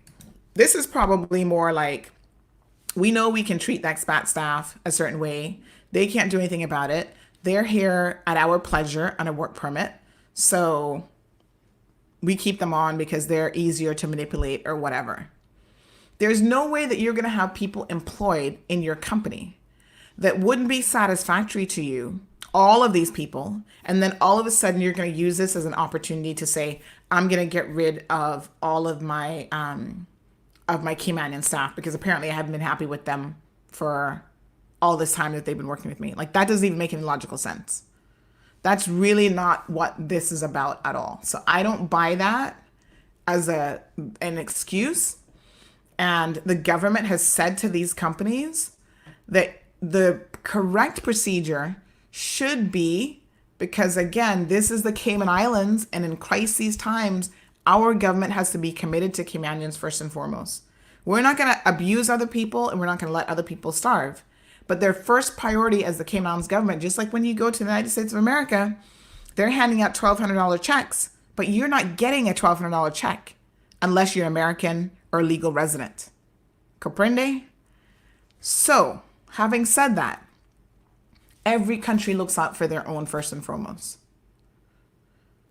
Right now, we're saying to people, you need to start thinking about leaving because this is going to be a long haul of a situation. And if you have to leave, Caymanians don't have anywhere to go to. We can't get on a plane and go anywhere else. Right now, we can't even go to the BRAC. Hello. It's like Brackers have always kind of thought they're a little bit different anyway, like they're a different country. And right now, they kind of are. Because we are not permitted to get on the plane and go to the BRAC or to go to Little Cayman. And it just is what it is for safety reasons. So when a country knows that we're in this for the long haul and we need to really make some tough decisions going forward, why is it that they would choose to keep expat staff on and then let go all of the local staff? Why? Because local staff have family members that now they can rely on. Local staff can go to NAU. Well, right now, everybody can go to NAU. So it just doesn't make any logical sense to me. Carolina says, use some common sense. Who would prefer to pay a work permit instead of hiring a Caymanian? Not really feasible. The whole Windham rumor is just that, a rumor. It was not just Caymanians that were let go. Please get the facts. Don't go by hearsay. Well, we can certainly reach out to them and see what their position is. What we do know, Carolina, is Moritz issued a statement saying if you're here on a work permit, you're going to have to go right now. We will bring you back when and if the airport's open and we get back to some sense of normalcy. Caymanians and those married to Caymanians will have their jobs. Why haven't we heard such a similar statement from Windham if they haven't gotten rid of mostly Caymanians? Maybe there's that one odd work permit holder. The thing about this statement, Carolyn, that somebody would prefer to not pay for work permit. When people say that to me, I get that you really don't understand how employers operate in the Cayman Islands. There are a number of reasons why, and I can give you so many examples of this, why expats prefer, why employers, and a lot of times there are expat employers who've acquired status, prefer to hire people on work permits. Number one, they're always able to dangle that work permit over your head. And there's a lot of power that comes with that. And they will pay money, sometimes not even paying the full amount that they're supposed to pay to government for your work permit. So you're a manager of a business and they're going to put you down as, an executive secretary or whatever. So they lie to try to, pay less of a work permit fee. And I know that for a fact. I've even had expats in a company come to me and said, this company is running afoul of your immigration laws. This is what they're doing. They refuse to hire Caymanians for the most menial jobs. They bring in expats. They inflate their qualifications. They put in for a position when in fact they're actually like management. Sometimes they make mistakes and they have them hand out business cards or their email signature says who they really are. And that's when you get caught. So Carolina, I don't know how much you know about the Cayman Islands and the labor situation here, but these are not questions that I'm asking you. These are not assumptions that I'm making. I know for a fact exactly what happens. Sometimes it's all about just hiring your own, hiring your friends from back home, hiring people that you know. Let me give you a perfect example of Jason Howard, who worked at Hurley's Media for many, many years. Jason wasn't the best station manager in all of the Cayman Islands, but Jason had his job. And one of the things that he did was make the lives of Caymanians and that organization miserable. He was xenophobic. He was anti-Caymanian. And he would make all sorts of comments to them directly, indirectly, insulting them, at times setting them up to get fired from their jobs, playing with the music log, deleting it so that he could run to Randy Marin and say, oh, look, DJ so-and-so didn't properly load the logs, and so now we have dead air this morning, and I had to run in and be the one to rescue this situation. When he was the one who purposely went behind the scenes and did that and created that disaster so that he could fire these individuals and bring in on-air talent from New York, his personal friends. So, Carolina, this isn't something that you're telling me. I mean, like I said, I don't know how much knowledge you have, but I have a lot of knowledge on this topic. So this isn't a situation where I don't know and I'm getting that from other people. I have myself have worked in organizations and their entire remit was to hire family and friends within the company. One prime example is Cashwiz. They never wanted to hire a Caymanian manager for Cashwiz, none at all. Poor Felix Manzanares got the position on a temporary basis, but they knew full well they wanted another guy named Matt from Jamaica to come in and take it. And so it was always about have Matt come in on weekends, train up on the system, do this, do that, learn the customer base, all these things that he wasn't legally supposed to be doing, none at all. In order to then, when the time comes, put out a job advert saying, oh, we need a pawn broker manager with 20 years of experience. And although Felix was there doing the job, Felix was killing it with his sales numbers because everyone knew Felix. Felix is likable. Caymanians trusted him. They would, take their jewelry and their pawn it, whatever. He had high numbers. But yet they're going to put in a job description, you need 20 years of experience. Really? Here's the joke. Who in Cayman would have 20 years of experience working in a pawn shop when we've never even had a pawn shop before they opened their doors? So, Carolina, don't tell me about the duplicity of employers. And yes, they'll pay top dollar for a work permit to have the people that they want in there. And it has nothing to do with the money. Bringing in your daughter to work in the company. Giving Joe Zahn, who, by the way, was one of the owners of the company, but should have never been an owner, should have never been a director, because he had, from the SEC in the United States, been earmarked as someone who should never, because of his dishonest acts in the past, hold a directorship position. And as Caymanians, what do? We allow him to come here, do no background checks once again, because that's what we do. Because he's a foreigner, we give him a pass, no background checks, and then we get embarrassed when Offshore Alert does an entire expose. Go look it up, folks. I'm not making this stuff up. I'm not lying. Offshore Alert does an entire expose on why this dude has been blacklisted for life from being a director in a company, but yet here in the economic zone, we can allow him in, collect due diligence, just a bunch of paper that we don't even look over, and allow him to have that position. And it was all about, I'm going to hire my old secretary from back home because she knows all of my business. She does all of my bank accounts, and I don't want to trust any Caymanians or whatever. It was just almost by a fluke that I was able to get in. And I saw these things with my own two eyes. So no one has to tell me what's happening in this country because I am well aware. I am well aware of how they think and some of the reasons of why they do what they do. It doesn't make logical sense to you why someone would pay for work permit, but it's not about that. They have the money and they'll pay for the work permits. It's about hiring who they want to hire. And they don't want a Caymanian. They're not a Caymanian. They don't know Caymanians. Despite having a Caymanian German partner, she was not an active person in the business. And even her, she brings in her granddaughter from Florida to get a job. This girl had no qualifications at all.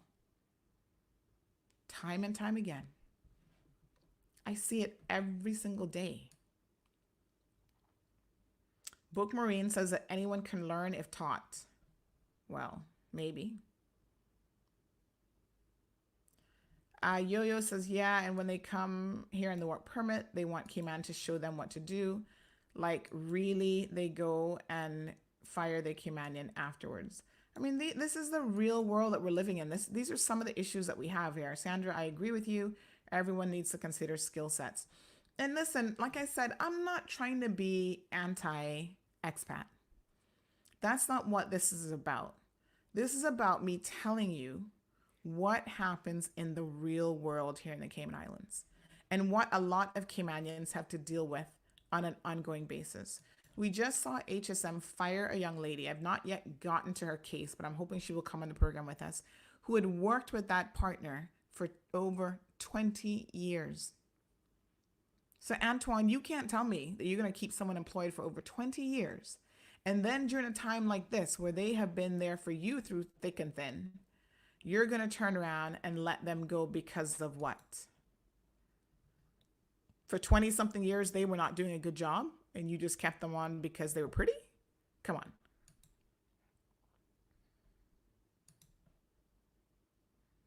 And JD says, I love one that you need 10 years of experience for $10 an hour. And a lot of it does have to do with cheap labor too, in some sense of the word, but that's not always the case. Sometimes they are paying top dollar. It's just that people want to hire their own. They want to hire people that they know, or people that they're connected to, or people who are from where they're from. And maybe some of that is human nature as well. But, in the US, you don't have a choice. You have to hire Americans. I mean, you don't get a choice unless you're operating completely illegally and paying someone under the table.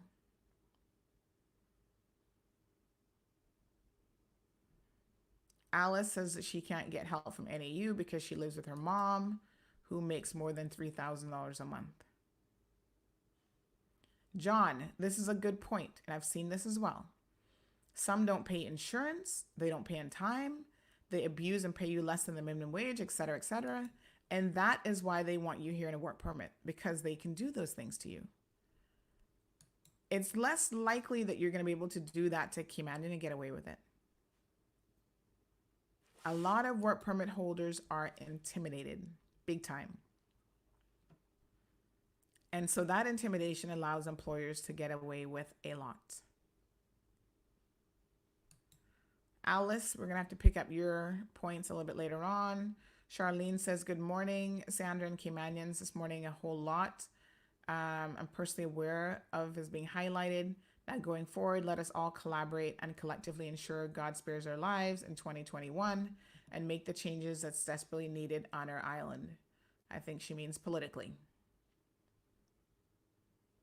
So yes, here's my thoughts. It starts with choosing new, competent, and Caymanian leaders that are community-oriented, and of course do background checks beginning with those individuals as we become aware of their intentions. Carolina, I'm not offended. I'm simply telling you the truth. So you're saying that I don't know the facts. What I'm telling you is I know a lot of the facts. And she says, doesn't know how much of the Cayman laws I know or don't. Well, it's not about the Cayman laws. It's about our reality. And even in tough times like this, when we were dealing with COVID-19, someone said if I turn down my volume, I did a little bit because I saw the mic levels peaking, but I can turn it back up. For those of us who are dealing with the situation right now of COVID-19 with the uncertain future, one of the things that bothers me is that people don't understand. You should not, and the minister himself said this a couple of days ago, your first response as a company should not be to let your Caymanian staff go first. And the companies that are doing that, in my opinion, need to be put on a list with the Works Immigration, which now handles Immigration Matters. And when they start to reapply for work permits again, it should be Denied, denied, denied. Go find Caymanians to work in your hotel and go hire Caymanians.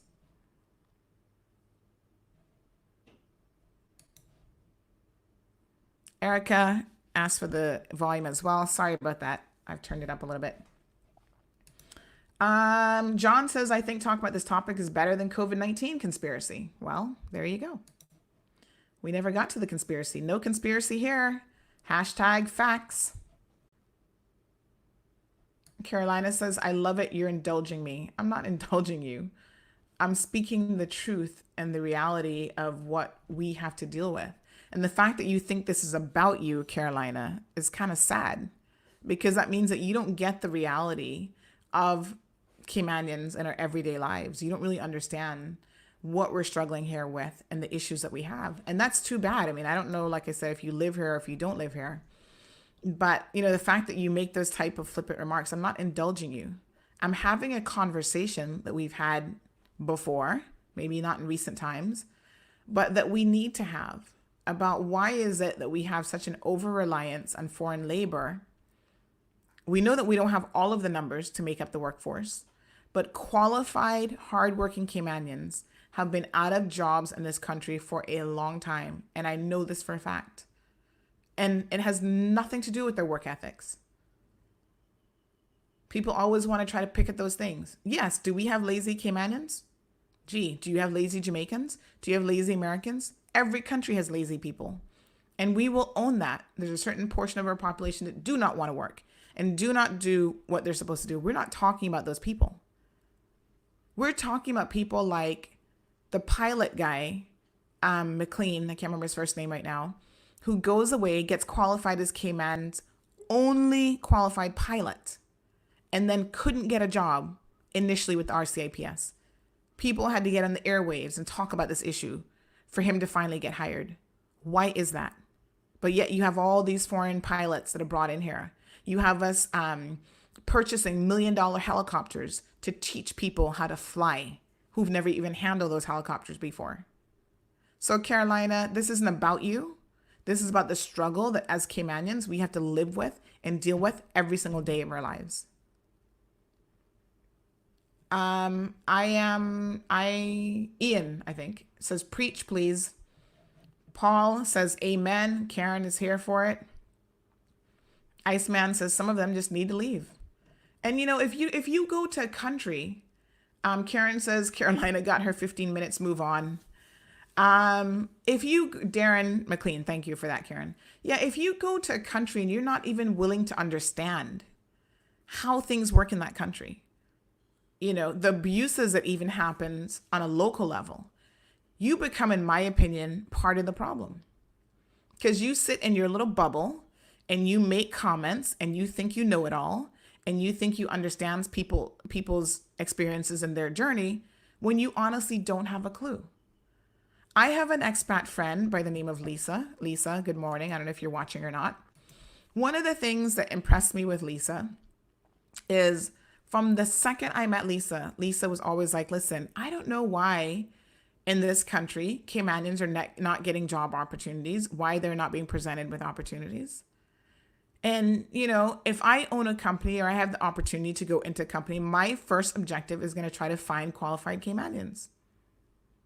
Now, Lisa actually had the opportunity to work for a company very, very briefly, and she got an insight into how these companies operate and that they have no good intentions towards Caymanians, and they had no intentions of allowing her to do what she said during her interview, which was, I'm going to hire Caymanians. Instead, they are there lying to immigration, right, on all levels, and expecting her in her position as management to jump on board and do the exact same thing. And guess what? When she wasn't willing to play that game, she was out the door.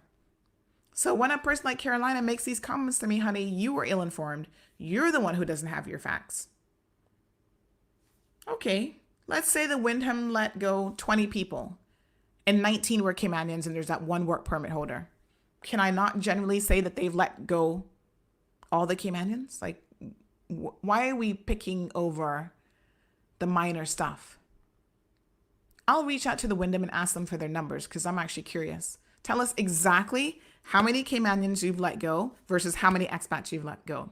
How many Caymanians have you retained versus how many expats you've retained? Those are the facts, folks. And so I'm not taking it personal, but at the same time, I am more than well aware of our reality, of what we have to live with. Sophia says, when Caymanians are hired, it's always some plan or agenda. And this is so true. You have no idea the amount of Caymanians that go into job and it's like, okay, you're here to train this person. We're going to use you as a hire to put on our business staffing plan to say, oh, yes, we have a Caymanian that we're training to become, the lead CPA team in this accounting firm and whatever. And it's all a lie. But Caymanians are forced to sign off on these business staffing plans because they want to keep their jobs and they use it as under their thumbs. So yes, you have to do this. You have to sign off on this plan. And I have had and heard of a few Caymanians who've had the balls to say, oh no, I'm not going to do it. If I got this job legit and based on my credentials, et cetera, I am not going to sign off on something where basically I am lying to the immigration department to say, you guys have put me in a training program, you've done XYZ, when you've done none of that. So Elite Shorter from YouTube, one of our first YouTube comments. Thank you so much. I don't even know how many people are logged in on YouTube. Let me see if I can have a quick look. That's why I keep looking over this way because the screen, it's out of my view. I'm going to fix my camera a little bit later on so I can see that better. So thank you for the persons tuning in on YouTube. Cameron says people are so soft these days. They only want to hear fairy tales and only what's pleasing to their feelings. Well, this is the wrong show for that. Please make sure you know. Al Ray says, but some Caymanians only want certain jobs. Listen, I totally understand that. And I agree with you. Some Caymanians. And by the same token, I have known Caymanians who would do anything, any job, once it was an honest day's work and have not been given the opportunity. Years gone by, it was primarily Caymanians working in the hotels. We were the front line and the face of the tourism industry. That has changed over the years. When people come here now, they don't even know if they're actually in the Cayman Islands. They don't get to see Caymanian face. They don't get to hear Caymanian voice. None of that. Part of it is because Caymanians don't necessarily want those jobs.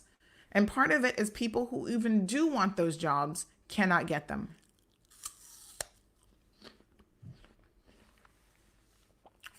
So John says, excuse me, I'm eating breakfast, which is an apple. I have to tell you in private about all my degrees and where they have me. I know, John. I mean, I don't know personally. I don't know who you are, but I know the stories and they are plentiful.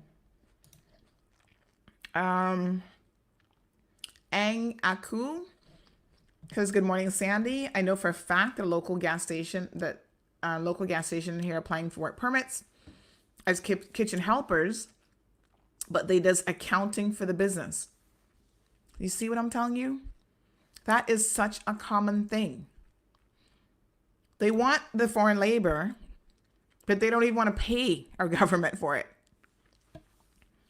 Bring them in as an accountant. If that's what they're doing, they're not kitchen help.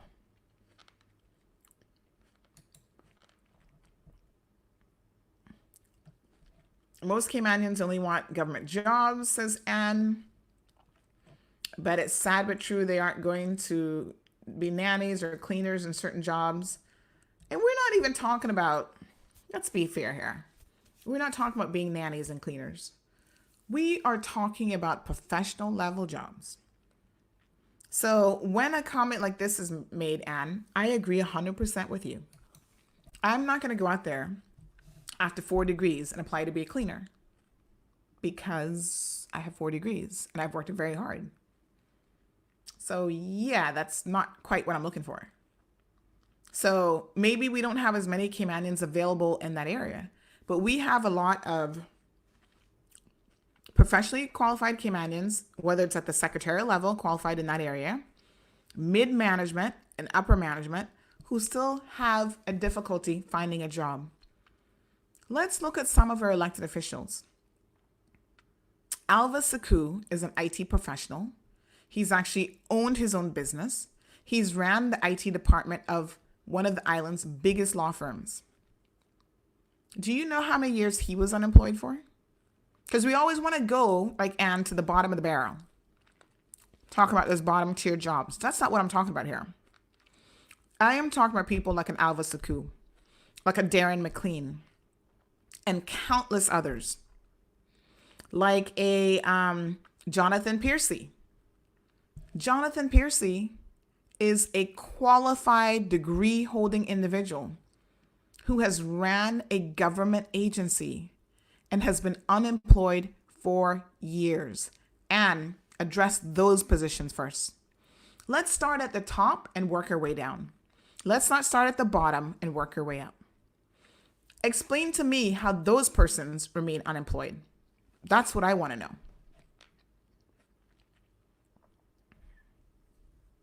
Charlene says, Miss Hunter, no disrespect, but I'm Caymanian, and everything that's being said about the way we're being treated for years is facts. So you need to either be acceptive, empathize, or just be quiet, please. It is what it is. Charlene, Susan, good morning. Charlene says 100%. Anne says a lot of business owners complain that most of them work for a few weeks and then they simply walk away. Again, I'm not saying anything about that happens, but you also have business owners who will come up with any kind of fanciful excuse and complain about anything to justify hiring a work permit holder that they can work to the bones for mere pittance and hold that work permit over their head. It's like people believe that because you are on a work permit, you are subject to abuse and subject to control. And that's one of the issues with the work permit system. So Carolina is saying that she's really referring to the whole Wyndham situation. Like I said, I invite Wyndham, just like the Ritz, just like Moritz, put a video out there saying exactly what you've done. There are rumors in circulation. You're saying they're not true. Clear it up. That's what people do. People communicate honestly and openly, and they say what it is. If something is false and being misrepresented, everybody's doing a video right now. General managers, that's how they're communicating with their staff. They put out a video that everybody can see. So put out a video. Give us the numbers.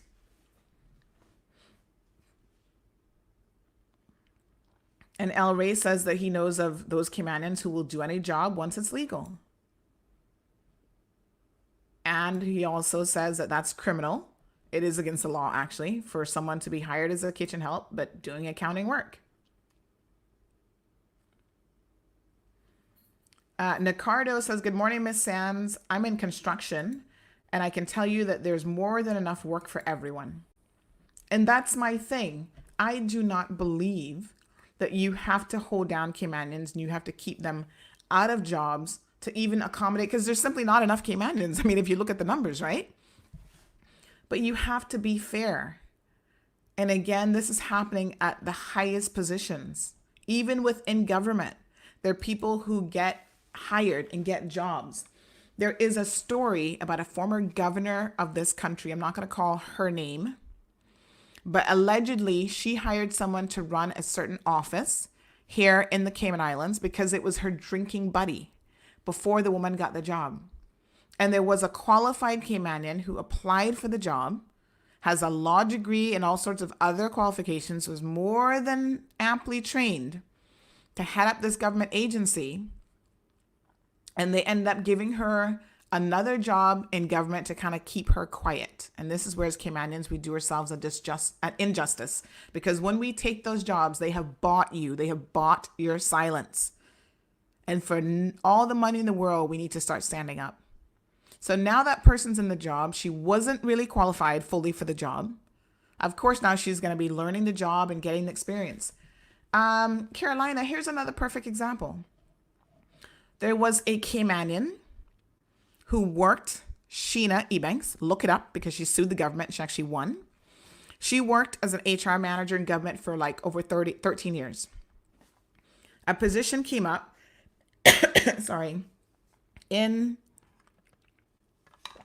the Department of Education. And she was in one of the ministries, right? She applied for the position. Her, Samantha Bennett, some top HR people. No Cayman got the position. They gave it to, I think he's Canadian or American guy. I can't remember exactly where he's from. He didn't have a degree, none at all, in HR management. He ended up getting a certificate because apparently they had put him acting in the post for a minute. And whilst they're acting on government dime, he was able to obtain a certificate that government paid for, of course. Nowhere near as qualified as all these other women and Caymanian HR managers that applied for the job. But yet, he got the job.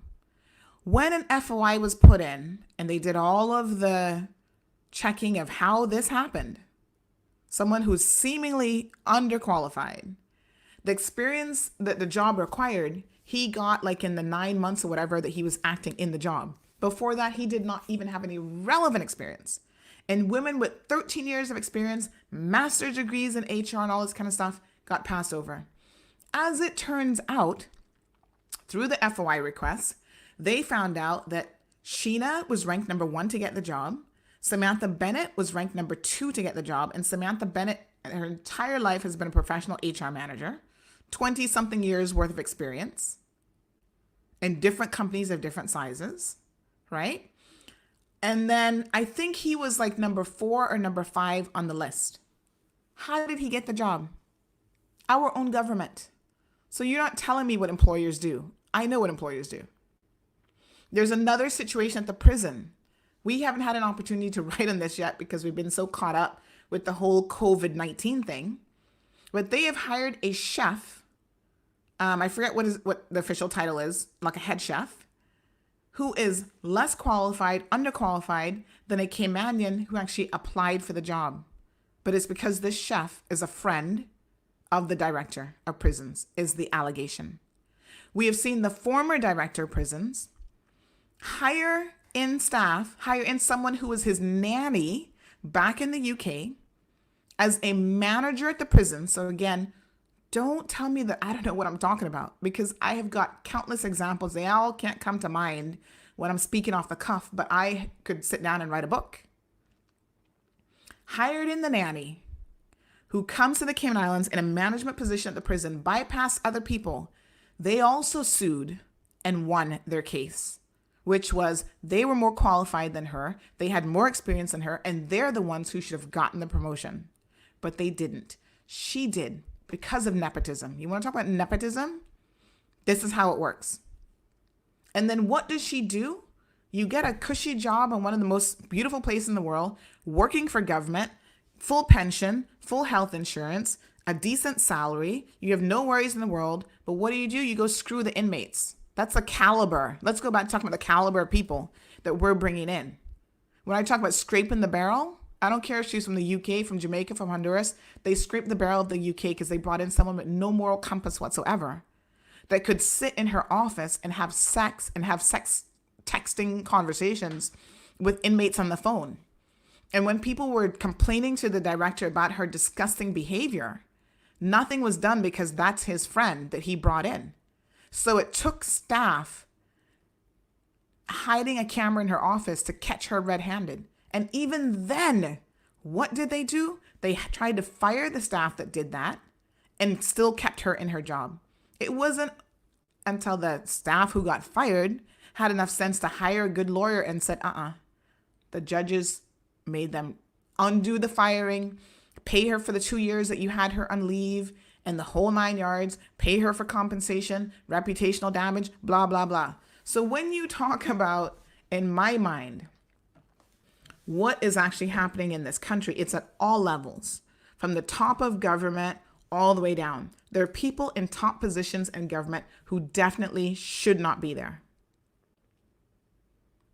And a lot of those persons are imported in because of the fact that, this is a friend-friend situation. I'm going to hook you up with a friend. Remember the guy at the ombudsman office? I can't even remember his name right now. That was fighting with the police, drunken driving, nothing was happening to him. It was only after we exposed it that they finally got rid of him, the Canadian guy. All the stuff that he had been doing. You think if that was a Caymanian that you would have still had a job? Once again, you come here with no qualifications, no experience. Because you know somebody that knows somebody, you can be set up very, very well in the Cayman Islands. Folks, it's 9:30. We're out of time. Didn't discuss what we intended to discuss, not at all, but that's okay. This has been another segment of The Cold Hard Truth. Orlando says, keep up the good work. Sweet Girl Flo says, exactly. Orlando says, just want to find out if the road workers still going to get paid. Road workers for government, as far as I know, government is still paying people on full salary, and there's been no indications that that will change. We appreciate you guys tuning in today. Thank you for your commentary on the new platform. I think it actually worked very well. It gives us a little bit more flexibility, and that we certainly appreciate. We didn't get to talk about any of the debunking of rumors or whatever as it relates to COVID-19. So you guys know that at 7 p.m. this evening, we do have our evening show. So we'll dedicate the evening show to just that topic, because I think there's quite a bit that we should discuss to make sure we're all operating with facts. So Carolina, I have no issues. This is the cold hard truth. We believe in the truth. Whatever the truth is at the Wyndham, do let us know. All I know is I have received multiple messages from people who have said the Wyndham Hotel has let go their Caymanian staff, and by and large, they are keeping on the work permit holders. If that is not true, I welcome the truth. The Wyndham is more than welcome to put out a statement, contact CMR, tips@caymanmarlroad.com, however you want to reach out to us. Set the record straight for yourselves, because it's not a good look. And I can't defend anybody who does it, whether it's HSM law firm, whether it is Starbucks coffee shop, whether it's the Wyndham or anybody else for that matter. We can't support this kind of behavior here in the Cayman Islands, because it speaks to you as a corporate entity. This was such a good conversation this morning, and I think it was long overdue and something that we needed to have. That, you know what, if you guys want to continue this conversation tomorrow, send me some feedback on show topics, and we can certainly go there. A lot more comments coming in, but I gotta go. Please stay safe, Sandy. Helen says, what benefits a ticket that you eventually pay for to check to you eventually pay for check. Okay. I'm not sure what that one was exactly, but one of the benefits for government is they don't pay for their ticket when they're imported in. And normally they actually will give them one trip back home a year on the people's money. Cameron says it was good to take a break from the COVID-19. Thanks. Have a good day. Yes, our lives continue. I know we're knee deep in this whole COVID-19 thing, but honestly, there is so much else that's going on in this country on a regular basis. And, you know, COVID-19 does not make those issues disappear. So if you guys want to leave COVID-19 in the back burner for a minute and talk about the other things that impact our lives, most certainly we can do that.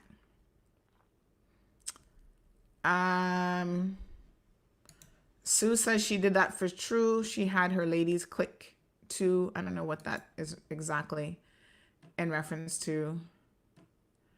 I think that she's talking about the governor. So Catherine found it funny. Ha ha ha. Really not going to name her too funny. Well, it is what it is.